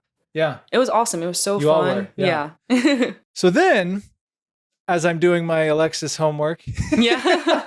I find the That Girl podcast. Yeah. And that whole thing, can we dive into that? Can you break how that all Yeah. came about? I went through a really rough breakup and my whole life like just blew up. I moved out here with this person and we just decided, you know, it just would be better to be separate, and not to like bring that up, but I'm just going to be real. And I didn't expect, because I never lost family members I was close with. I lost like extended family members that I didn't really meet a lot, and that hurt, obviously, but I never had like a loss that was close. And this is the interesting part, like in Playhouse, and I'm like, oh, feeling devastation with like your loans. Like it was kind of hard for me to access because I never was devastated, like ever really. Like, I'd be really upset, I'd be really angry, hurt, but the thing about me is like I always get things done. So even if I like something bad happens, like I'm still hustling. You cannot hustle through grief like that. Like it's just there's nothing you can do. You just have to, not that you have to sit in it, but it made me sit in it. Like it really like had me out for the count. And so what that made me realize was that I was living my life in a way where I just didn't have respect for myself, if that makes sense. I didn't hold myself in high regard. And I was at like ground zero because I was, you know, I have roommates, but I didn't know these people before I lived here, you know, before I moved here. I didn't even know them that well. I worked with them on one set and I kind of knew them from somebody else and they needed a roommate. So I moved in. And so it was the first time in my life I didn't have family out here. I also didn't have a relationship out here. And I was just in this room with these people that I don't really know that well, going through this very, very tough, vulnerable time. And it was hard. Like it was really hard because that person was a lot of my life, like my whole early adulthood was all that. And so I went to like a really dark place because I just was like, I never felt like a pit in my chest like that. I tell people about this all the time, but I remember like I was walking through 7-Eleven and I could not fathom or understand how I was taking steps forward because I felt so empty and I felt so lost and so sad and just like, what am I doing? You know, like, how am I even here? And I had to go to my graduation alone. So I took a bus to, it was all these good things that were happening, but I was celebrating them alone for the first time. I didn't have family, didn't have a relationship. It was just me. And of course, like everyone out here is working and they're trying to pay their bills. So I can't like ask anyone to like take off 3 days to go to Arizona for graduation. And I almost didn't go because I was like, I don't know like how that's gonna feel if I'm gonna be even more devastated that I'm here by myself because I couldn't even get family to come to the graduation because again, it's like everyone's trying to make money, everyone's trying to stay afloat, especially in this economy right now. It's like crazy. And so I ended up going and I felt okay. Like I was fine. Like I was proud of myself for doing it, you know? Like I went on a bus by myself overnight because I couldn't afford a plane ticket. And then I went to the graduation. I stayed in a hotel by myself and I took myself out to dinner. And I think I needed that because the issue was I was never really comfortable with being alone and alone with my thoughts and like alone with myself. I kind of realized that I had a huge dream, but I didn't really know who I was as a person. I always felt like that. Like even in middle school, I never really felt like I had an understanding of who I was. I felt like a eclectic like mismatch of things, but I never really understood how to make it into an identity, if that makes sense. And I always felt like that, but I didn't know how to do it. And what it was is that I didn't really have a regard for myself. I didn't view myself as, you know, a human being in this universe that's connected to the universe. I always felt like things were happening to me and I wasn't making things happen. Or I was doing stuff, but wasn't viewing it through like the connection of what my life meant in terms of like being here and my energy and my spirit. And so I stumbled across the law of assumption, which is like this idea that essentially like you assume that you are the things that you want to be, or you assume you have the things that you want to have. And then it kind of changes your vibration energetically. I'm not an expert on this, but it changes your vibration energetically. So now you can attract the things that you want. It's like a little bit different from the law of attraction, but kind of similar. And so I started, because I didn't have a choice. Like at that point, I was just like, I felt so bad. I felt so sad and lost that I needed to get myself out of this rut. And granted, I had like amazing friends to help me out. Like I had a beautiful community of girls that supported me through it. But at the end of the day, if I didn't view myself with that regard and put myself on the pedestal for the first time in my life, in my world, I wouldn't have even been able to like relate to them or understand that they're there for me. So I started just assuming that I was a great actress and assuming that, I was meant to be here and I'm supposed to book things and that I'm going to have a wonderful life and all this stuff. And then things started changing for the better. And one of the things about the That Girl podcast is it's about viewing yourself as that girl, but really anybody listens to it. It's not just for women, it's for anybody. You have to, I think, start putting yourself on the pedestal of your life because it's your life. Why would you feel like you're not meant to do something, you're not attractive, or you're not cool, or you're not interesting? Like, and this is you, and this is the only life that you have. That's crazy. That's how I felt my whole life. I always felt like I wasn't that talented, or I wasn't that pretty, or I wasn't that cool. And of course, that was the energy being returned to me because that was the energy that I was putting out. But the minute I changed my perspective of myself and started viewing myself as a beautiful, interesting, unique human being, people started seeing me that way.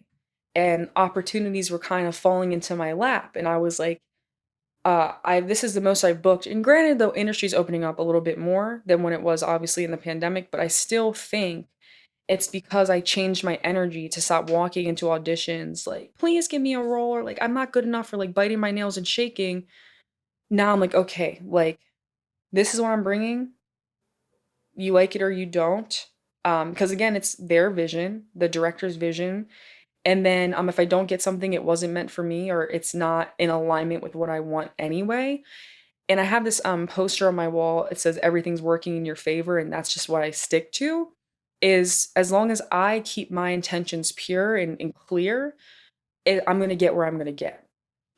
Regardless. And if anything falls apart or doesn't work, it's because it just wasn't meant to work in relation to what I want it to be. Because that's the biggest thing about manifestation is like sometimes you don't get certain things and you don't understand why, but it's like the universe knows what you want and you have to trust it. And like one of the analogies I think of is like if you don't get a job and you're sad you didn't get a job, but that business goes out of business in like 3 months. It's not the worst thing you didn't get that job. You know what I mean? But we focus so much on the negative, we focus so much on what's not working that, and especially for me, because I'm a little bit of an overthinker. And law of assumption really help with that because it's like I don't have to focus on the bad stuff anymore. Like it doesn't even matter. It doesn't even apply to me. A lot of stuff I'm like, it doesn't even apply to me. And I know it's being delusional, but I think you kind of have to be delusional. Like, especially as a filmmaker, because you're wanting people to come together to make this project, whether it's a short film or a feature film or a series, whatever. It's kind of delusional in a sense to think that this is all going to happen. When you think about it from like a small town perspective.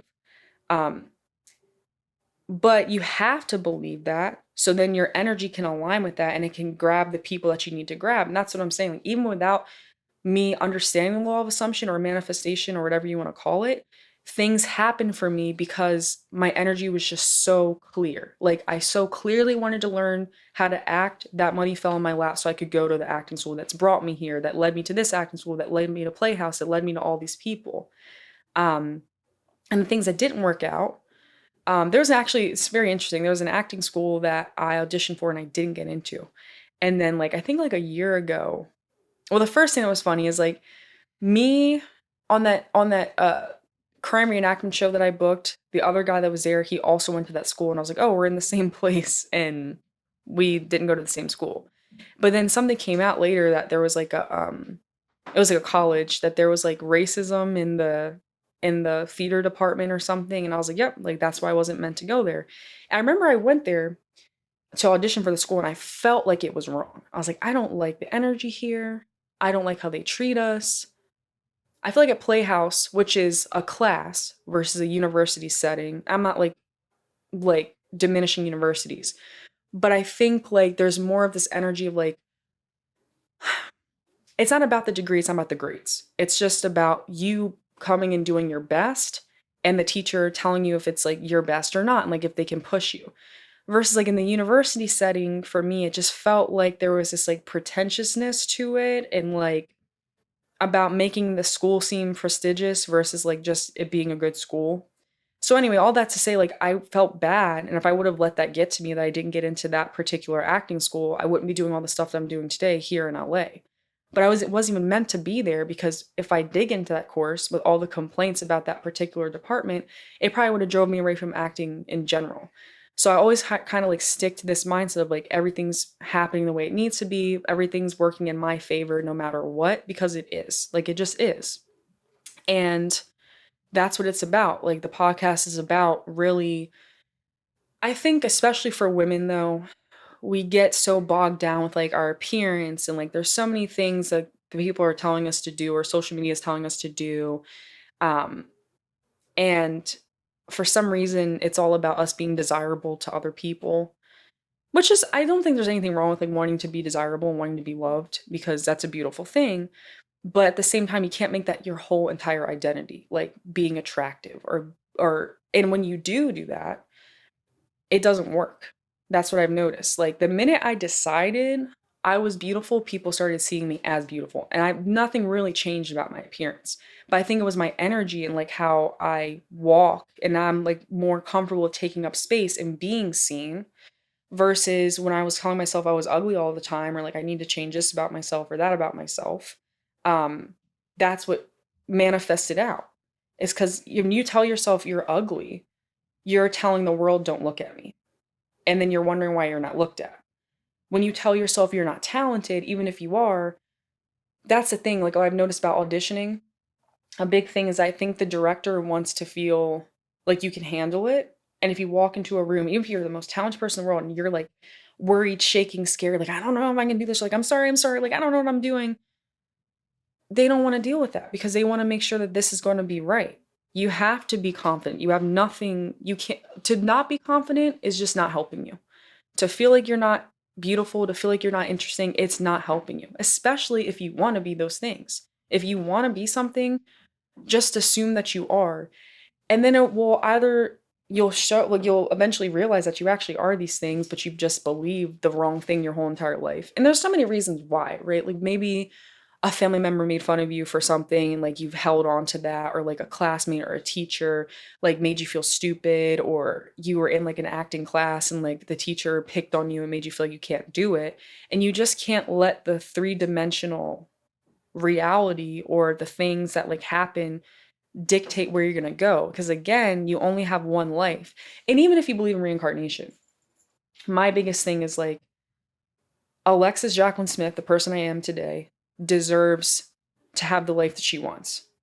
Or even if I like pray to God, I manifest into something better in my next lifetime, why does the person I am today not deserve a beautiful place in this world? And that's for anything. It's not even just about acting. Like I always reiterate on my podcast, it's not about acting and being an actress. That's just the life that I've chose. There's women all around the world that are doing like normal jobs that feel lost and beat up on themselves constantly. And I think that's one of the biggest things I think is, I like, people always trying to tell us to be humble, and to a certain extent you should be, but like how you interact with people, you should be humble. But in your inner world, you have to view yourself as that girl or a king or a queen, because you have to hype yourself up. You have to really believe you're capable of the things that you want, because you want them. To deny yourself and to sit there and convince yourself that you're not worth it when it's something you want to do, it's so counterproductive. Just believe you're able to do it, because you'll either recognize that you are, or it'll lead you to the places that you need to go. So for instance, like if I believe I can be an actor, even if I don't know what I'm doing, I'll at the very least have the energy, because I poured that into myself, to pick an acting class that's going to help me become a better actor. Or on the flip side, maybe you've been doing all these acting classes and you're not understanding why things aren't working. And you finally allow yourself to believe you can do it. And then now that like mask that was over top of you and that energy that was like bogging you down in an audition room or is like pushing people away from you is gone. That veil is gone. And now you can actually use your talent the way you need to use it. But I think a lot of people don't recognize that their inner thoughts are dictating their reality. And it's not as woo-woo as it sounds like in the manifestation community. It really is the truth. And I always say this on my podcast, even the episodes I haven't released, but energy is so real. It's so real. And a lot of people are like, oh, that's a load of crap. No, it's not. I think, especially living in LA, we've all been in a 7-Eleven getting a snack and somebody walks through that door and they haven't said or done anything, but you're like, I should put my stuff back and get out of here because they're about to do something. You know what I'm talking about? Or you'll drive in front of 7-Eleven, there's someone sitting outside, you're like, they're not doing anything, but you're like, I don't even want to walk through that door because I don't know what they're about to do. They haven't even said anything, but you can just, there's an energy that they're pushing out that's just like, stay away from me. I'm dangerous, or I'm scary, or something's off. Versus we've all been at a party, and granted these are different contexts, but I think it still stands. And someone walks through the door, they haven't said anything, they haven't done anything, and everyone's heads turned. They're like, who is that person? They want to know about them. They haven't said anything. That's energy. We feel energy all the time. It's the same thing even with Playhouse. It's like, that's what we're learning, is to read people's energy in a sense, and not just focus on the words, but we're reading their behavior, and your behavior is just a manifestation of your energy and where you're at energetically. And so that's been the biggest thing for me, is to stop putting myself down, stop believing I can't do it, stop believing I'm not pretty enough to be an actress, I'm not skinny enough, I'm not like interesting enough, and just let that go. Because that's the inner world that you create in your head manifests out. Even if you don't believe like you're making all these movements, right? It's still, that's the energy you're giving. And so you're just going to get back what you're putting out. And sometimes people don't realize what they're putting out. Like some people really want to be an actor and they're almost aggressive about it. And yes, like tenacity is really important. But at the same time, you're kind of being scary. You're kind of have this grip on something that you want. And people don't want to feel like that. People don't want to feel bullied into like casting you or like bullied into working with you. They want to feel like you're bringing something. It's not even just about acting, whether it's a job interview. I've even told my mom, I've given my mom tips on job interviews. I'm like, hey, when you interview with this person, like just because she'll be like, oh, I'm not the best with computers. I'm like, it doesn't matter. Like, it's fine. Don't put the focus of your interview on your weaknesses. Focus only on your strengths. And then if they bring up your weakness, it's like, well, that is something I'm working on, and it's fine. Versus when you're like, well, I don't know, and like I'm really nervous about it, and I'm working on it, but it's not like, you know what I'm saying? Like it's a mousiness that honestly isn't even like endearing sometimes. It's just kind of like, oh, like I don't know if this person's capable of handling it, And so that's what I'm saying. Like, there's a lot of people that'll tell you to be humble. I know I said that in the beginning of the podcast, but I'm not trying to say it from a sense of like, make yourself smaller. It's just more so like, be open to the experience of other people. But there's people who tell you to be humble because they themselves cannot handle being around someone who is sure of themselves, because they are unsure of themselves. So it's almost threatening to be around somebody who is confident. And that's kind of the people, especially in LA, like, again, it can be very like jealous and like weird and like people just like using you, kind of like negative energy. And you kind of just have to ignore it and just have to see it for what it is. But at the same time, when you really do work on yourself and you do view yourself as capable, you're going to start connecting with the people you need to connect to. And the people that you don't need to connect to will be repelled and they'll move away. That's the biggest thing about energy, is like I work on my own so I can attract the people and opportunities that I want, and the stuff that I don't need to attract like goes away. And going back to, especially for women, like only caring about their outer image and being attractive and being these things. We're just so much more than that, you know, like we're so much more. And I feel like it constantly, like, we talk about this a lot, but it's this fear of getting older, or this fear of like, oh, I'm not getting cast because I'm not this and I'm not that. And I'm like, I always say this, whether it's like you want a boyfriend or a girlfriend, you want a job, you want this role, and you're telling yourself it's all these reasons why you can't have it. Just look it up. There's people that have these things, whether it's weight, whether it's your nose looking a certain way, your hair looking a certain way, that have that and they're famous and they're working. Like, because they didn't let that hold them back. That's the thing. You're focusing on the fact that this is holding me back is the reason why it's holding you back. That's it, because you believe it's holding you back. And that's showing in some way. We can read each other. That's what it is. We're all reading each other constantly. And so that's my thing, is like, if things aren't working, a lot of the times it's A, you're not clear on what you want, or B, you have created these limiting beliefs that you can't overcome this thing. And that's why it's not happening.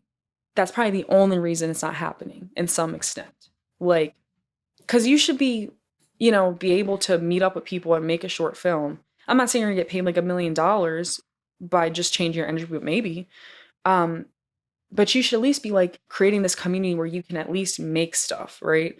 And if you're not able to do that, it might be something going on within where you're not putting your energy in the right place. You're not filling yourself and filling your cup. I think that's also very important, is like you have to make sure you're okay before you can give to other people, because otherwise you're giving out of your reserves. And when you're giving out of your reserves, that's what makes you resentful and negative. And like, when you're giving someone something because you feel like you have to, and like it's your last, that's not the same energy of giving out of abundance. And so anyway, like that was the whole thing with how I got into the That Girl podcast, was because I realized I was not holding myself in high regard. I was giving away my energy when I was not feeling myself. And I was just not really connected and plugged into the universe. I wasn't plugged into the reality that I can actually achieve my dreams. And once I did that, that's when I started booking things more. Like, I had this goal to like, and I'm not like booking like crazy, but I had a goal to at least book one thing every 3 months. And I've been doing that. Outside of the work that's just being handed to me by the people that see me work and think I'm great. I just did like a fashion film video. And I want to like do modeling, but I just haven't really like, it's kind of hard to like invest your energy into every single thing you want to do. But I'd done a short film with Amber, who's also an incredible filmmaker, Amber Steigelfest. But the wardrobe person, Maddie Chavez, she was like, "Oh, you're just great to work with. Like, I saw you on set, and like, and I think you're like beautiful, and I would love you to like model my work." And I got to just be on set and be pretty and wear like cute clothes, and that just fell into my lap. Like, she texted me and asked me. I didn't know her. Like, we weren't like best friends or anything. But that's because, again, like I really do pride myself on being good to work with, easy to work with. I don't like to be a problem. I just want it to be good vibes, honestly. Like, I think that's the thing that I think people really lose sight of out here, is that's the beauty of being in the arts, is that it doesn't have to be some like horrible cubicle fluorescent light environment. We get to play around and play pretend, and people still want to make it super serious and be mean and like be obnoxious. I just don't get it. I'm like, we really get to dictate how a set goes, and somehow it goes bad sometimes. But on that set, again, she aligned with me because of the energy I brought to the original set we met on. And then everyone on that set was really cool, really fun. It was really easy, cool, creative process. And that's kind of where I want to be in. So I think for me, like, and I was about maybe like 11 months ago, I was in that really dark place when I changed my mindset and I started to really believe in myself. My life changed for the better. Like, I'm booking more, I'm getting more like avails, I'm connecting with more people, I'm doing more things that I want to do. Um, I'm I'm a lot happier, and I feel a lot more hopeful, and I feel a lot more in control, not where I'm like gripping it control, but more so of like, okay, like I know that it's going to work out in some way, shape, or form. It's going to work out the way it needs to, which allows me to have this more like calm demeanor about myself. And I can have more fun with it because it should be fun. It doesn't have to be some like really like starving actor, like survival, like sad, dreary, depressing thing. Like, yes, there's times where like I wish I had more money, but I can also like do things for free or like hang out with my friends or like go to these screenings. And I love like that's one thing I love about Playhouse is that they put up so many plays. I just love watching our fellow actors work. Like I love watching people do stuff. Like I didn't even really like think about theater a lot. I also was like extremely afraid of theater actually like growing up. I was like I want to have takes and I want to have like an edit. Like I don't want to just stand there and then Playhouse kind of just makes you do it. But I just love watching them. Like even get inspired by that. And the plays are like what like $10 at max, most of the time free. Um so yeah, that's what it is like really like for me becoming that. I never thought I would have been that girl. I always like thought I would not be the prettiest person or not be the most interesting and like I felt like I would get into like friendships too where because of the energy I put out, they would think I was just going to be like a minion. But I'm not like that in real life. Like I don't like I'm not like a follower. Like if something doesn't make sense, like I'm not doing it. Like I'm just like we should probably do something different. But the energy I put out always was this thing of like, oh, she's gonna be this girl that like is just gonna do what I want to do, and then end up in these like really weird friendships, and then they would fall apart because I was trying to. I've always just been creative and interesting, but I didn't realize it, and then that would like threaten them because they wanted to be the star of the group, and then if I did anything, it was a problem. And so now I've realized it's like, oh, it never was about me. It was about me letting people who were insecure beat me down, make me feel like I wasn't anything. And now that I'm out of that, and that was the beauty, honestly, I tell people this too, because I had clients for a little bit, like coaching them about, manifestation and building a life for yourself.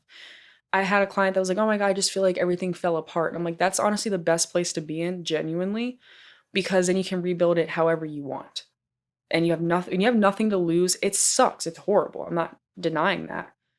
But you can now focus your energy where you want to focus it. I had nothing but time on my hands when I was out of a relationship. I had a lot of time to understand myself, to learn about myself that I just never had before because I was living with my mom and I was living with another person and I had to like kind of be a version of myself that like aligned with people, but now I could honestly like just be who I am and really see who I am and see what I like. And so a lot of it was about me experiencing life for the first time. Like, and I just became a person I always wanted to be, but I never thought I could. Like, I'm more into my fitness journey now. I do yoga, I go on walks, and this is stuff like I didn't do. I would just be like going to work, coming home, or playing on the computer and like not really living my life and like hoping I would be an actor or something. And now I think like alone time's so important. I used to not want to be alone. I used to not like see the value of it, but there's so much value in understanding yourself and thinking, like even just thinking to yourself, if you can get past the negative thoughts. Because I think that's why I didn't want to be alone. I didn't want to think like I always listening to music or had the television on. Like I could never just sit there in silence because then I would start beating myself up in my mind. And and it was crazy. Like I didn't know. I had such a negative self-talk. It was bad. Like if I did the most minor thing, I'd be like, you moron, in my head. Like that's what I would tell myself, like you're an idiot or you're stupid or like that was dumb. And I would like harp on these things. I thought that was normal. And I guess in a sense it's normal, but it's not what it should be. Because I know a lot of people experience that. That's one thing I didn't really have growing up was like a role model to teach me how to love myself, if that makes sense. I had a lot of role models who taught me how to work hard, and that's what's made me so dedicated, but never about loving myself. And it almost in a sense felt weird to love myself. Like I was like, that's conceited, or like, what is there to love about me? And you kind of realize like when you're finally pushed past that and you get over that negative feeling, there's so much to love about us, like everybody. Like, and that's something, even people watching this or listening to this right now, and you're thinking to yourself, oh, this thing is bad about me. Just stop thinking that, like immediately toss it out. And it's going to take time, But there's nothing, I'm telling you, like in 2019, like I wanted to change everything about myself, especially with like, we were coming off like the Snapchat filter thing that like was making our faces like look crazy. Um, I was like, when I get money, I'm going to do this, I'm going to do that. And like now I'm who I am. I haven't done any work to anything. And I love how I look and I love who I am. And I think I look unique and I don't care who doesn't like it. And that's what it is to be that girl. It's like to be who you are, or that person, that guy, whatever, is to be who you are and so strongly put yourself on a pedestal and have such a high regard for yourself and your existence as a human, and understand that you're meant to be here and not even to do anything cool. I could not be an actress. I could just like sit on a rock somewhere, and that's fine. Like I'm still meant to be on this planet for a reason. Like we kind of forget how powerful we are as human beings, just our mere existence. Like the earth didn't even exist at one point, and I like, well, however you believe it got here, it doesn't matter. It formed from nothing, and then people showed up on this planet, and you're here. You know what I'm saying? Like that's in and of itself is divine, incredible, like just a beautiful thing. Just your mere existence. You don't have to do anything to be incredible. Your existence is incredible. And when I realized that, it's like, oh, like, well, I don't have to like do acting to be cool or to be interesting. Like I already am interesting, and acting is just what I want to do. Like it's just something I think is fun, or writing is just what I want to do. I'm not doing these things now to validate myself anymore. Um, I mean, there's still like I still like to like put on dresses and go to the screenings. Like, of course, there's fun things, right? Like that I enjoy, but that's just kind of like a byproduct of it. That's cool. But that's the whole point of the podcast, was like me really like being the messenger of this thing that I learned. Because I really like, having gone through this dark period and realizing my whole entire life I was just like treating myself like crap and garbage, and not even realizing it, because it's almost like we praise that kind of feeling. We praise self-deprecation in some weird way. Like that was one of the big things too. Like on social media, there's so much self-deprecating content out there. When you really realize that like this methodology of thinking doesn't make sense, like there's people that are like, I'll see like a post and I'll be like, when you realize you'll never be loved in a relationship. And I'm like, oh my God, like but people relate to it. And like they'll leave comments like, yeah, like I'll never be loved. Like it sucks. Every relationship I'm in is terrible. And I'm like, oh my goodness. Like if you want a good relationship, why would you believe you're incapable of it? You know? And that's the reason why, because you're believing that's never going to work. And now you're connecting with people that also believe it's not going to work. And of course it's not going to work. And I'm not like the queen of relationships. I'm not the queen of like anything really. But I just think the principle itself, it applies to everything. Like if you want something, you have to believe you're capable of it. Whether it's love, whether it's a career, whether it's a family, money, a car, anything. You have to believe that you are worthy of having it. And if you don't believe it, that's why it's going to constantly escape you. Or if you're chasing it, that's another thing. I'm very much used to be like a chaser, or like I had like anxious attachment to really everything. I was very anxious and like worried and scared, and I'm like, oh, like I don't know. Like if I don't book something, yes, it sucks. Like of course it's terrible if I'm on a veil and I don't get it. But it's not the end of the world, like I can still do fun stuff. And I think that's the thing with acting that's hard with the hustle and grind of LA, is that we make it so catastrophic if we don't get something.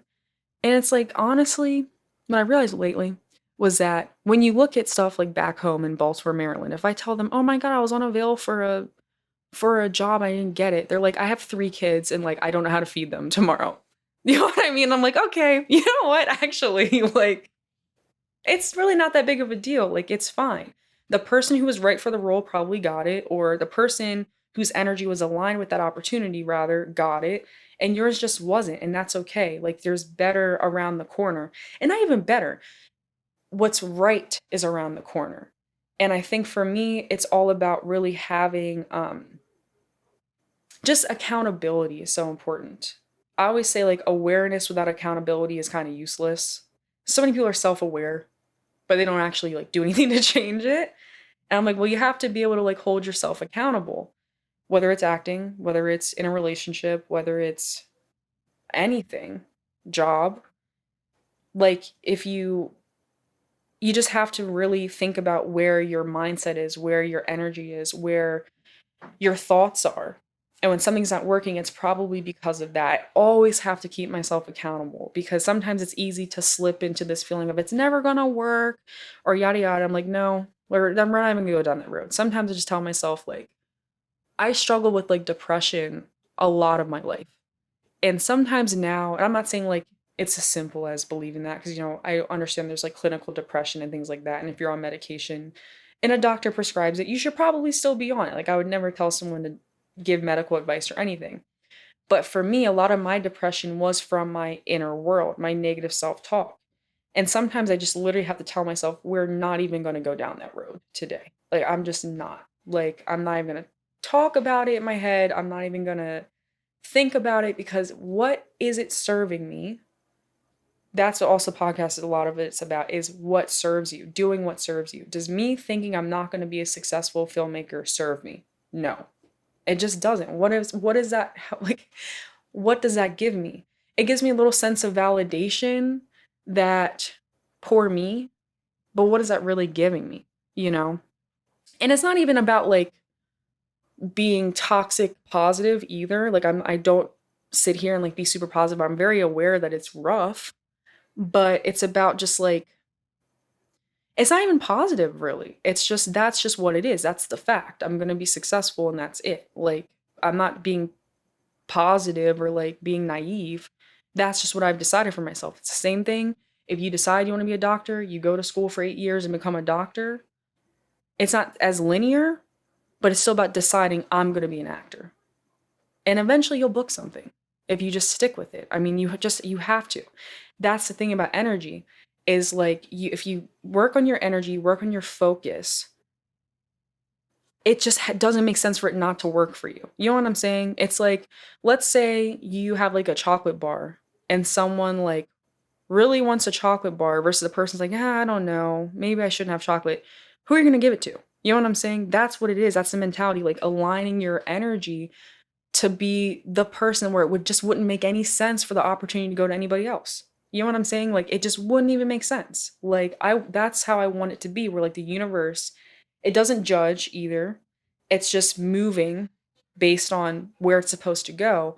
So for me, it's like, okay, working as hard as I can, believing myself as much as I can to the point where it just doesn't make sense that it wouldn't work.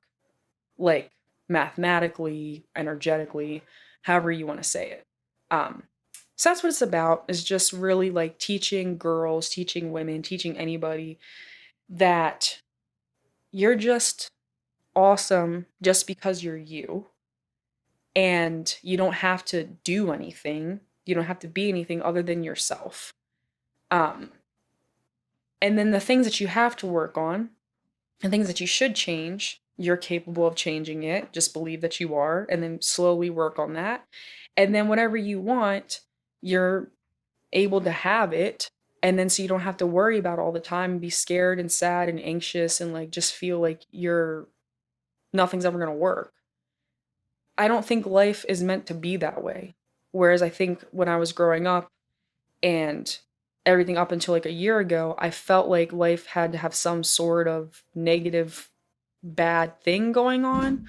I felt like it would have to be like super highs and super lows, and life really doesn't have to be that. Like, of course, there's super lows where like if someone passes away or something bad really happens or tragedies, but your day to day, what I think is a successful life is having extreme highs and then little lows. Like, you know what I'm saying? Where you can pull yourself out of it. Not that it has to be happy all the time, but just where you have some emotional regulation and a net that you create for yourself in your mindset, to where when something bad happens, it doesn't drag you down like to like this dark pit. Like it doesn't have to be like that. You can redirect your focus, redirect your energy, redirect your thoughts to where it's like, okay, this is annoying, this sucks, but I can still kind of see that everything else is fine. Whereas I used to have like a catastrophic mindset where I felt like if one thing happened, it just meant that I should never act again.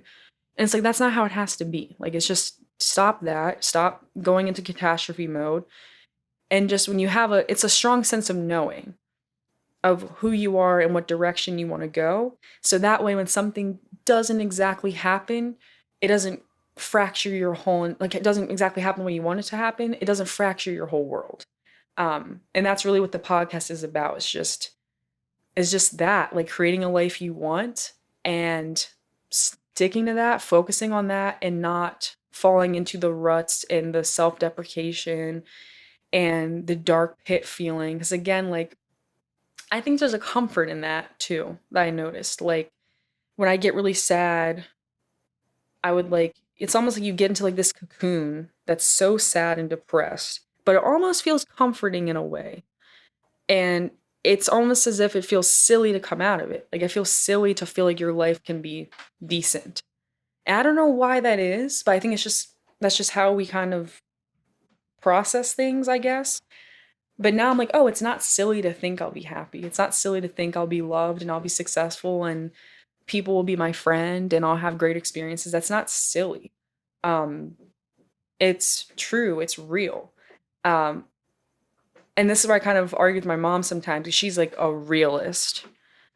And when I say to people are like realist, she's like, I'm not like negative. I'm just a realist. I'm like, no, your reality is what you decide is your reality. So to be a realist, if you're a realist, you can believe your life will be amazing. And that's being a realist, because you determine your reality based on your thought process and what you're attracting into your life. So being positive isn't the opposite of being a realist. You can just be positive and believe that your reality is going to be great. And that in and of itself is being a realist. But it's hard to communicate. It's something you have to just feel and have to go through. And for me, I had to be dropped to like ground zero emotionally for me to actually start fighting for myself and fighting for my happiness. And it's just been a lot better. Like, I don't really deal with depression as much anymore, because I know like I don't have to go there. I don't have to even go there with myself. I can just, even when and you know what's funny? It's like when you're in alignment with your goals and your vision, there was times where where I'm like, maybe I should just quit. And this is about Edge. It was a day where I was like sitting in my car and I was like, I should just pack it up. I could do that, because sometimes I like to run away. That's one of my toxic traits I'm trying to work on, is sometimes I want to run away from stuff.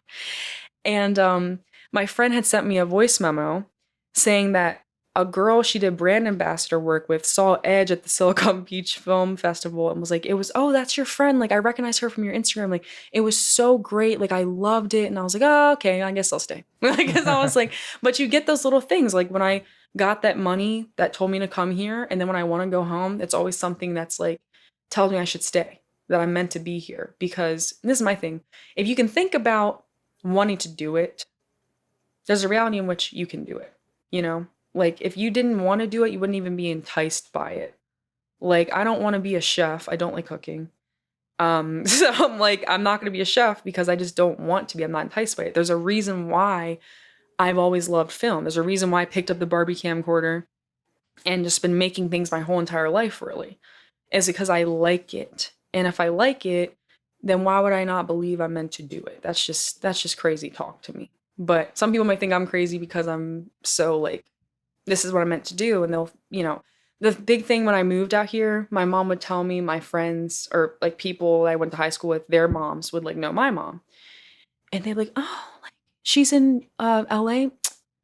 It's really hard out there. Like, everyone would say that. They would always be so negative about it. And they would tell her like, it's 1 in a million. Like, I don't know if it's going to happen for her. Like, but hopefully she'll be all right. Like, and really not even people I knew. Like, my mom would just tell, just in conversation, like people at like stores would tell her that, it's really, people really think that you can't be incredible. They really think it's like not possible for them. And even down to like the silly stuff. Like, I remember I was at Target and I had this cute little Coach purse. It's like a glittery, tiny, like it's like this big, this purse.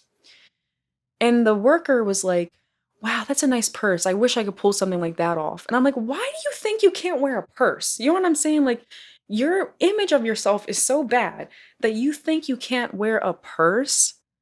And I was like, oh no, you could rock it. And she's like, no, no, no. I'm like, it's a bag.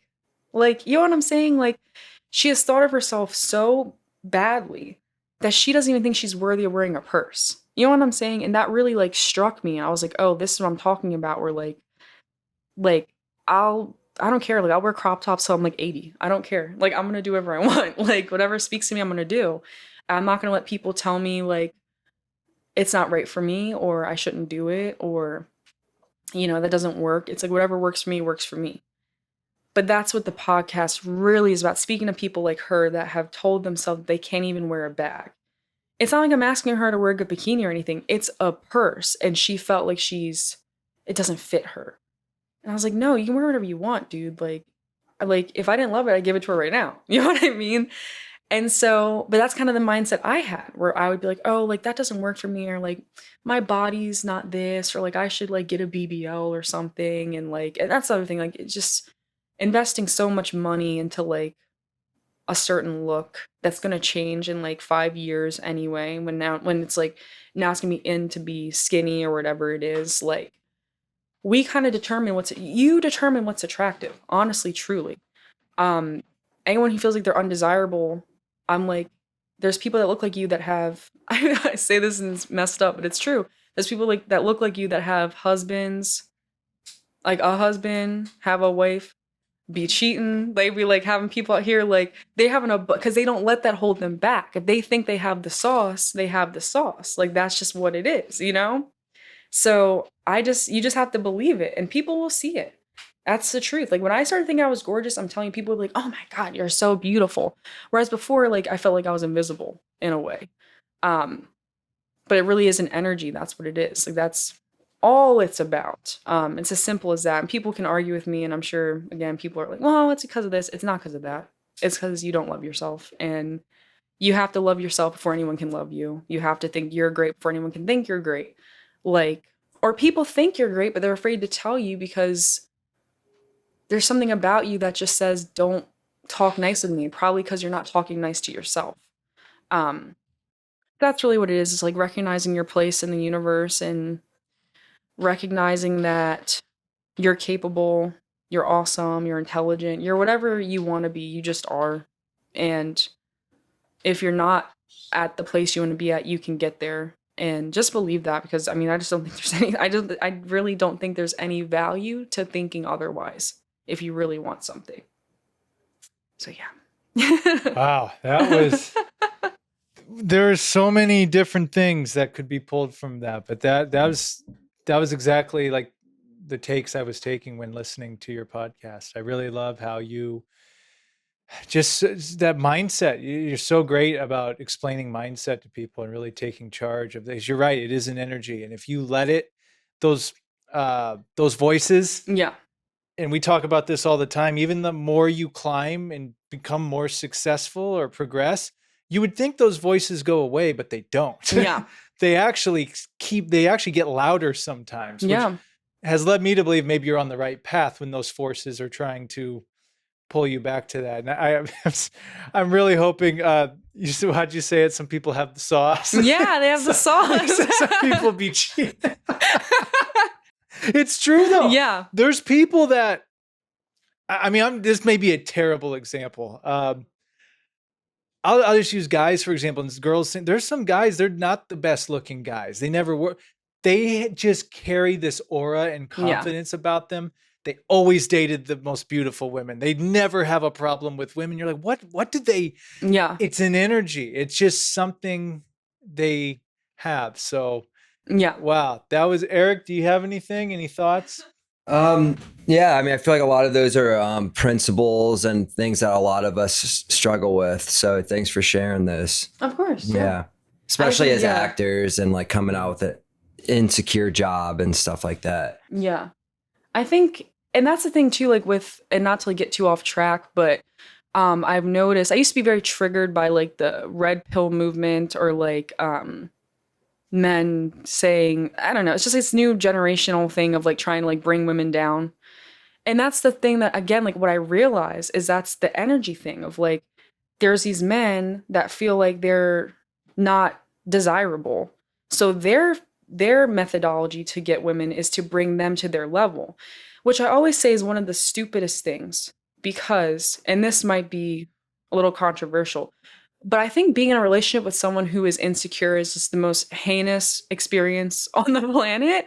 Like, I couldn't imagine like being with someone that's like, oh my God, like, are you coming home on time or who are you talking to or this, that, and the third. But you want to beat people into that. So then they kind of put you on a pedestal versus just believing yourself, believing that you have the sauce and regardless of anything. And then you attract people who aren't broken, who can exist on their own, and it's a more healthy relationship. That's my biggest thing is like this whole new thing of like trying of men regaining their masculinity by kind of like making this whole weird thing of like telling women that they should be the one and they should have like lots of women and like all this weird stuff that's like going on that's really all about bringing someone to your level, and that's not what you want from my perspective. I think I talked about this on a podcast, but I remember like there was some guy in like a Target that asked me for my phone number. I was like, "Ah, why not?" And then he like was just incessantly messaging me like, and I was like, "Oh." And usually I ghost people like that because I'm like, I don't really know what the benefit is of me telling you that I'm not interested. You know what I'm saying? Especially if you're also being weird. But I was like, no, let me do the right thing. And let me message this person and say, hey, like, I'm not interested, and then he had some choice words for me, but he made it was so stupid. He was like, yeah, you really are a great actress, huh? And I'm like, you really are so upset that I have free will. That you want to put me down based on the profession that I chose. And then it's like, instead of just, but what I talked about it with like a male friend, that's like, it was about him putting my opinion of him on a pedestal. And so he felt insulted that I wasn't interested, where it's like, you don't have to impress anyone. Like if I say, and he knew me for 10 minutes, I'm like, why do you care if I don't like you? You know what I'm saying? And that's my issue with a lot of the red pill stuff, is not because it's offensive to women. I mean, of course, that's one of the reasons why, but it's because it's kind of putting the validation of others above yourself. And that's just perpetuating the issue. That's not how you look. It's not, oh, when men say, oh, it's because I'm not rich. I'm like, do you know how many of my friends have dealt with some of the brokest people on the planet? You know what I mean? Like, it's not the money. It's not any of that. It's who you are. It's you. People can get a sense that you're desperate. They can get a sense that you really need like this love and connection, which not even love and connection. There's some sort of weird validation. And the people that are going to be interested in that are people who are insecure. And then now you're in this weird relationship where it's like, this person loves you, but really they're driving you crazy because they feel like you're going to leave. You know what I'm saying? Like, that's the only person that would put up with that. And so that's another thing with the That Girl podcast too, is like getting women, because that's what I think we always think, like men and women are so different, but really it's all the same thing. It's all about your inner world. And so a lot of women will wonder why like they're attracting a certain type of person. And again, it's about how you view yourself. When I was in my lowest moments, I would attract a lot of people, but people that it wasn't that they loved me or they thought I was interesting. They just smelled blood in the water. And I knew that because above all else, I've always just been really like smart in that regard of like, I think it was just like conversations with my dad about like what he was just very much educated me on that. Like some men would do bad things if like you don't like keep like a good head on your shoulders. So I can always like recognize bad game or when something's like not really serving me. But that was the scariest thing, like not to get weird, but one of the most I've ever been approached in a club was when I had drank a little too much. And I was fine, but I was like getting myself together. And people are like, oh my God, like, hey, you're so beautiful, like, yada, yada, yada. And I was like, oh, like, you should be trying to help me, if anything. You know what I mean? Or just making sure I'm okay, but you're trying to run game on this person. And because I don't drink really like ever. So like, it's just very easy. If I have like one drink, it's just not going to be good for me. But I was able to see that. I was like, oh, like, even when you're getting a lot of attention, sometimes it's not the right attention either. So it's all about, for me, teaching women, teaching people in general, but it's more of a focus on women because it's easier for me to give that perspective for myself. It's about like changing themselves and getting to a point where they can really attract what they want and who they want. And love doesn't have to be this like negative thing. It doesn't have to be this like, I don't know, like crazy hot and cold weird thing where like you're fighting all the time, or like you are trying to be chosen. That's another thing. Like a lot of people are trying to be chosen out here, and you're not going to be trying to be chosen. Like, just stop doing that. Stop. Like, if someone shows you that they're not interested, move on. Like, but you like trying to convince people, it's just because, again, like, why now you put yourself in a position where this person feels that they have like some kind of weird power over you, and like they can just come into your life whenever they want. And that's just, you don't deserve that. Like, no one deserves that. You deserve to have people around you that are there for you and care about you and want to build a life with you, even if it's friends too. Like, there's some friends that are only there for you when you're winning. Honestly, not even that.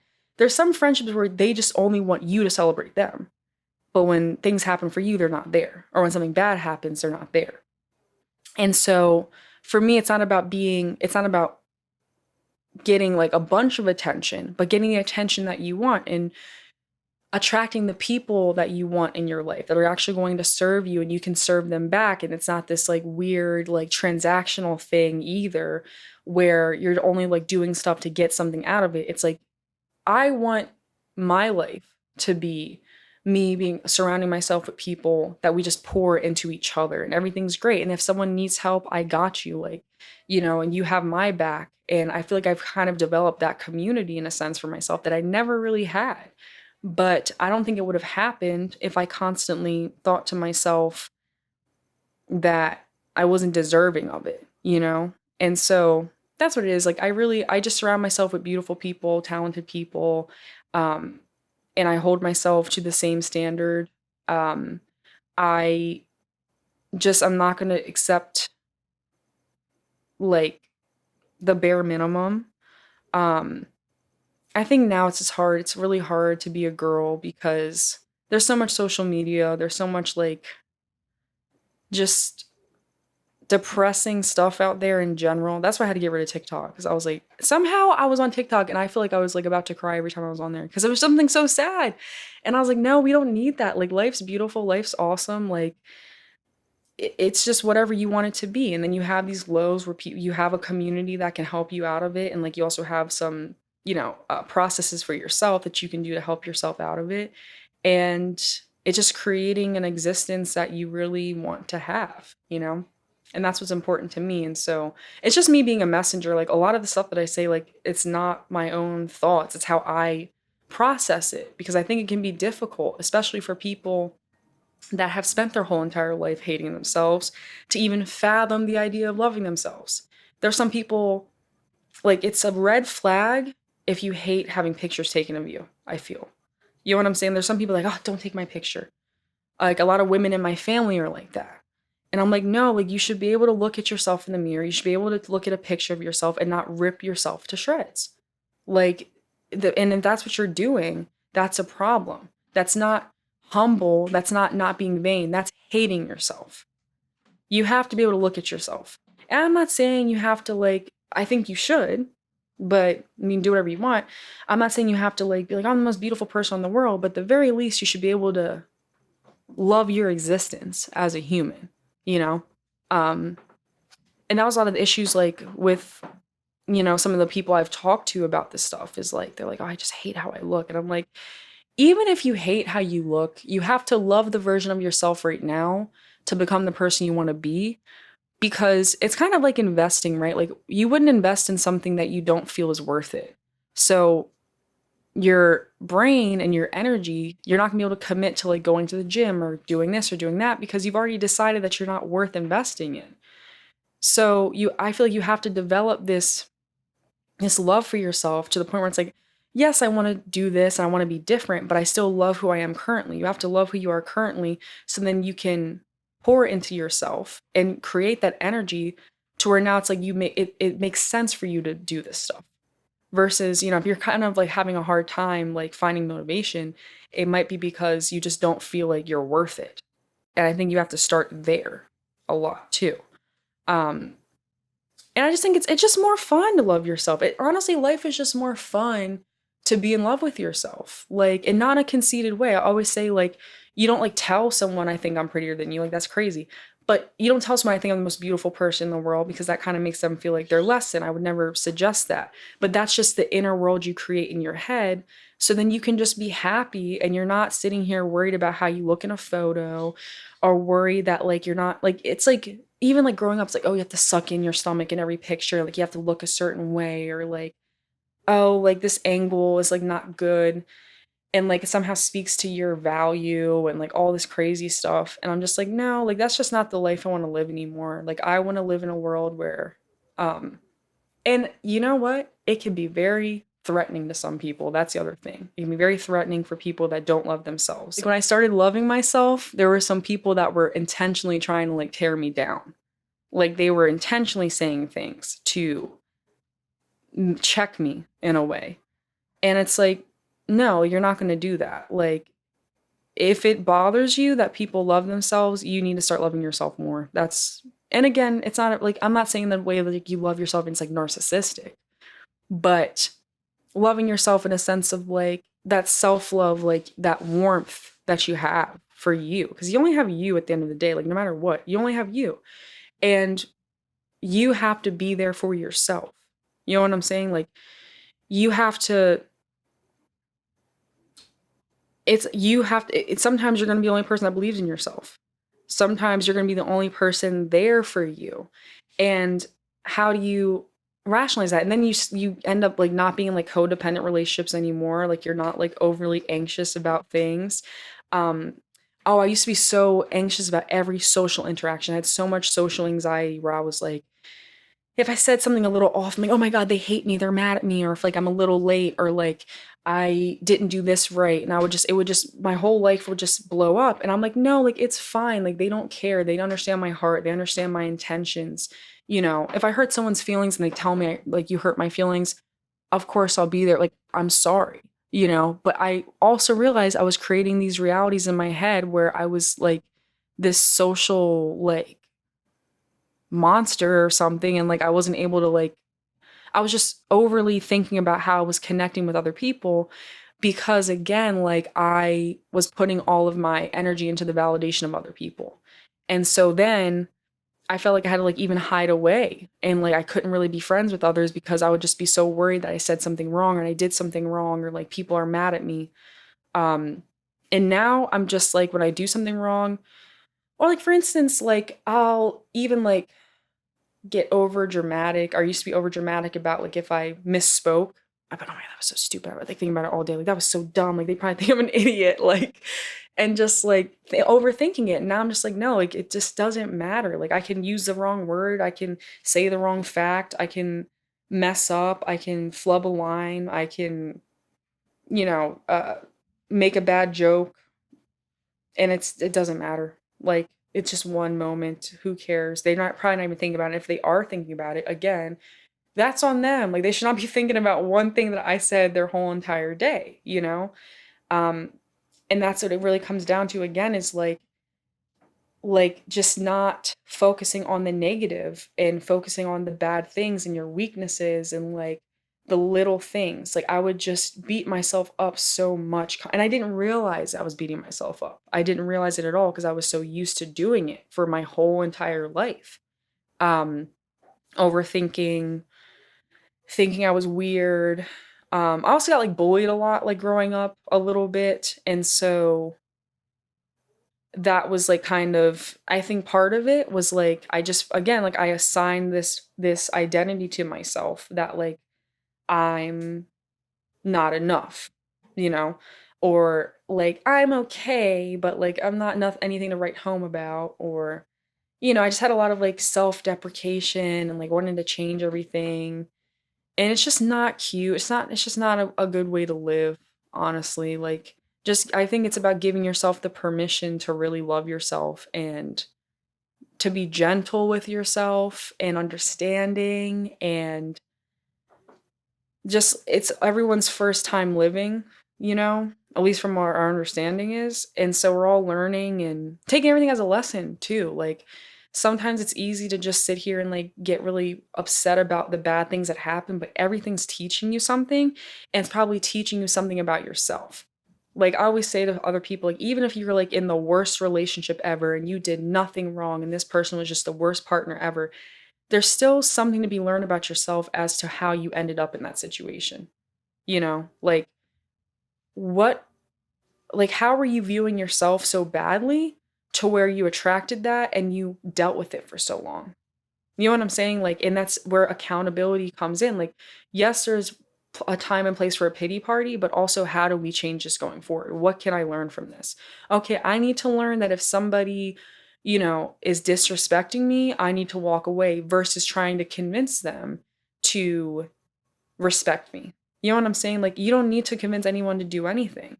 The right people will act accordingly if that's the right person to be around. But the convincing, the being chosen, the wanting people to see you a certain way, it's like you don't have to do anything. And again, it comes down to recognizing how awesome and unique you are just as who you are right now. Like, you don't have to do anything. You don't have to go to the gym. You don't have to have this job, make this money. You're great who you are right now. Everything else is a bonus. You deserve love, respect, politeness just because of who you are. Like, so stop accepting negativity. Stop accepting those friendships where they're using you or like they're disrespecting you or you're the butt of the joke. Stop accepting relationships or dates where people aren't, respectful of your time. Uh, that's just what it is. Like that's really for me. Also, I had this really big thing of like proving my point, and like I need people to understand like I'm right. It's like I don't need to convince anyone of anything. Like I have what I believe, and I'm open to other people's ideas. But if we're not aligned, we're just not aligned. That was a big gem for me too. Is like we all don't have to agree about anything really. Like because your life is your life, like if you want to live your life that way, go for it, like, and that speaks to you, fine, but it's not going to speak to me. And we can be distant from each other, as distant as we have to, but I don't have to waste my time and energy trying to convince you to see my point of view, because at the end of the day, like, I'm going to live my life how I live it, you're going to live your life how you live it. And that kind of took the pressure off of interactions as well, and relationships, just even down to friendships, because I'm like, okay, well, who am I to tell someone to do something a certain way either, So a lot of stuff I say on the podcast, I'm like, do with it as you wish. This is how I would do it. This is what has worked for me, but I'm still learning too. And I'm still discovering myself and discovering what works for me, what doesn't work for me. And so it's not like I'm saying anything that's like, you have to do it this way. But it's more so of like, hey, this is what I've gone through. This is what has helped me through it. And I hope you can gain anything from that. And honestly, it's the same thing with like my films. Like if one person is moved by it, I feel like it's successful. It is successful. Like I don't have to be making millions of dollars. Like I'd like to be making millions of dollars, but um I still feel like it was worth it at the end of the day. As long as I had the best intentions, I made it, and at least one person's like, wow, that's really cool and inspired me. I'm like, okay, on to the next, we're good. Of course, like I still want it to develop things, but I can rest peacefully and walk away knowing I did something that was worth it, and that's fine by me. So that's kind of how I've transcended over the past year.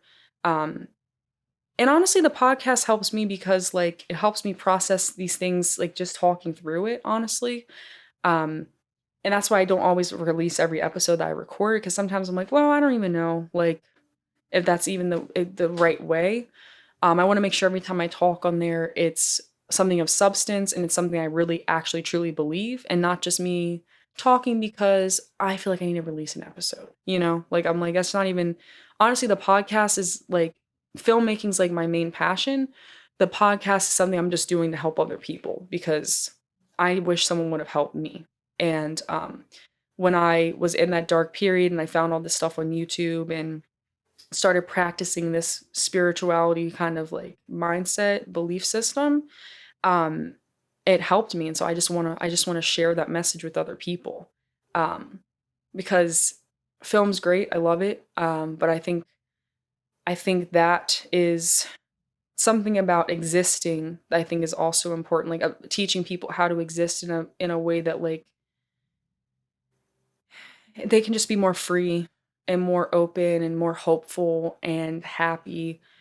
And that's just all I want really for the world and for myself and the people around me is just them to be successful, happiness, love, hope, whatever they want. I always end the podcast like that because I do. I wish everyone happiness, hope, love, success, money, you name it, you deserve it simply because you're you. Like that's just the fact. And when you believe that, you just come back to that, then it's like that's the motivation.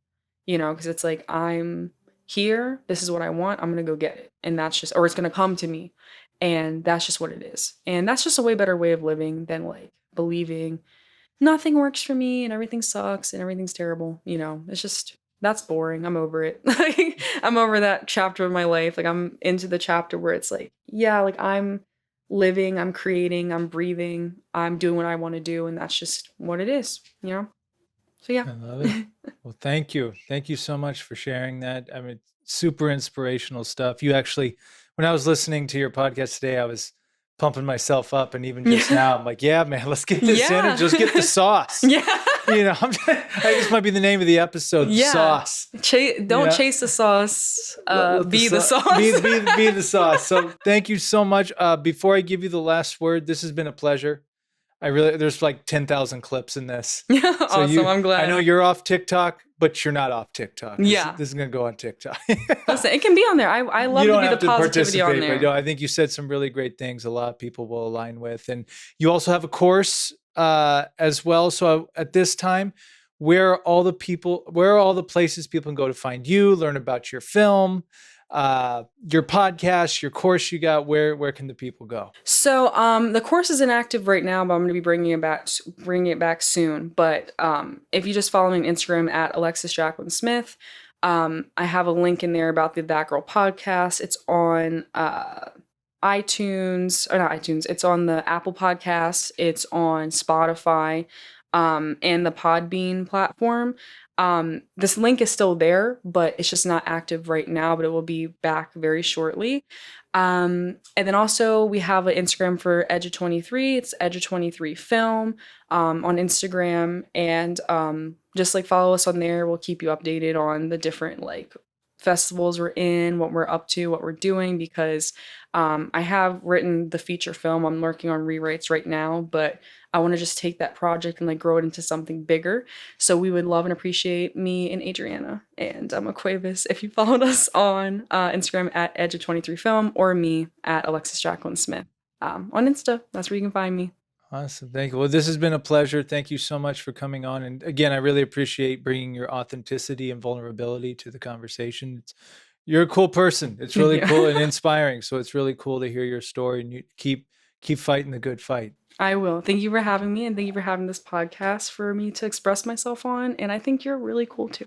Thank you. And I always give the guests the last word. You've already given us so many gems, but what's one last thing you'd like to end this podcast with?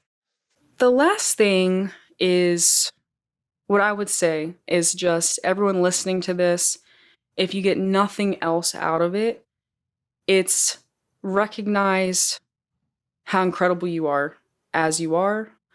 And if you are inspired to chase something, chase it. Like, don't be afraid to go after what you want, because there's a reason that you're being called to do it.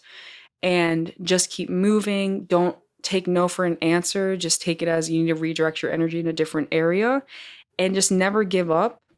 And create that community that you want. Create that self-concept that's going to attract the things that you want. And everything's going to fall into place, because once you get in alignment, everything's going to be working in your favor. So just trust in that. I love it. Alexis, thank you so much. Thank you.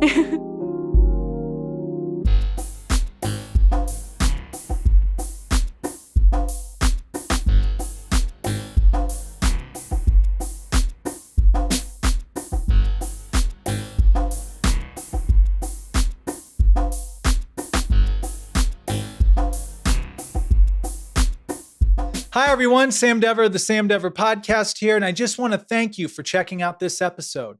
To watch and listen to future episodes, be sure to follow us on Spotify and Apple Podcasts, and subscribe to our YouTube channel at youtube.com/@thesamdeverpodcast. Thank you so much. See you soon.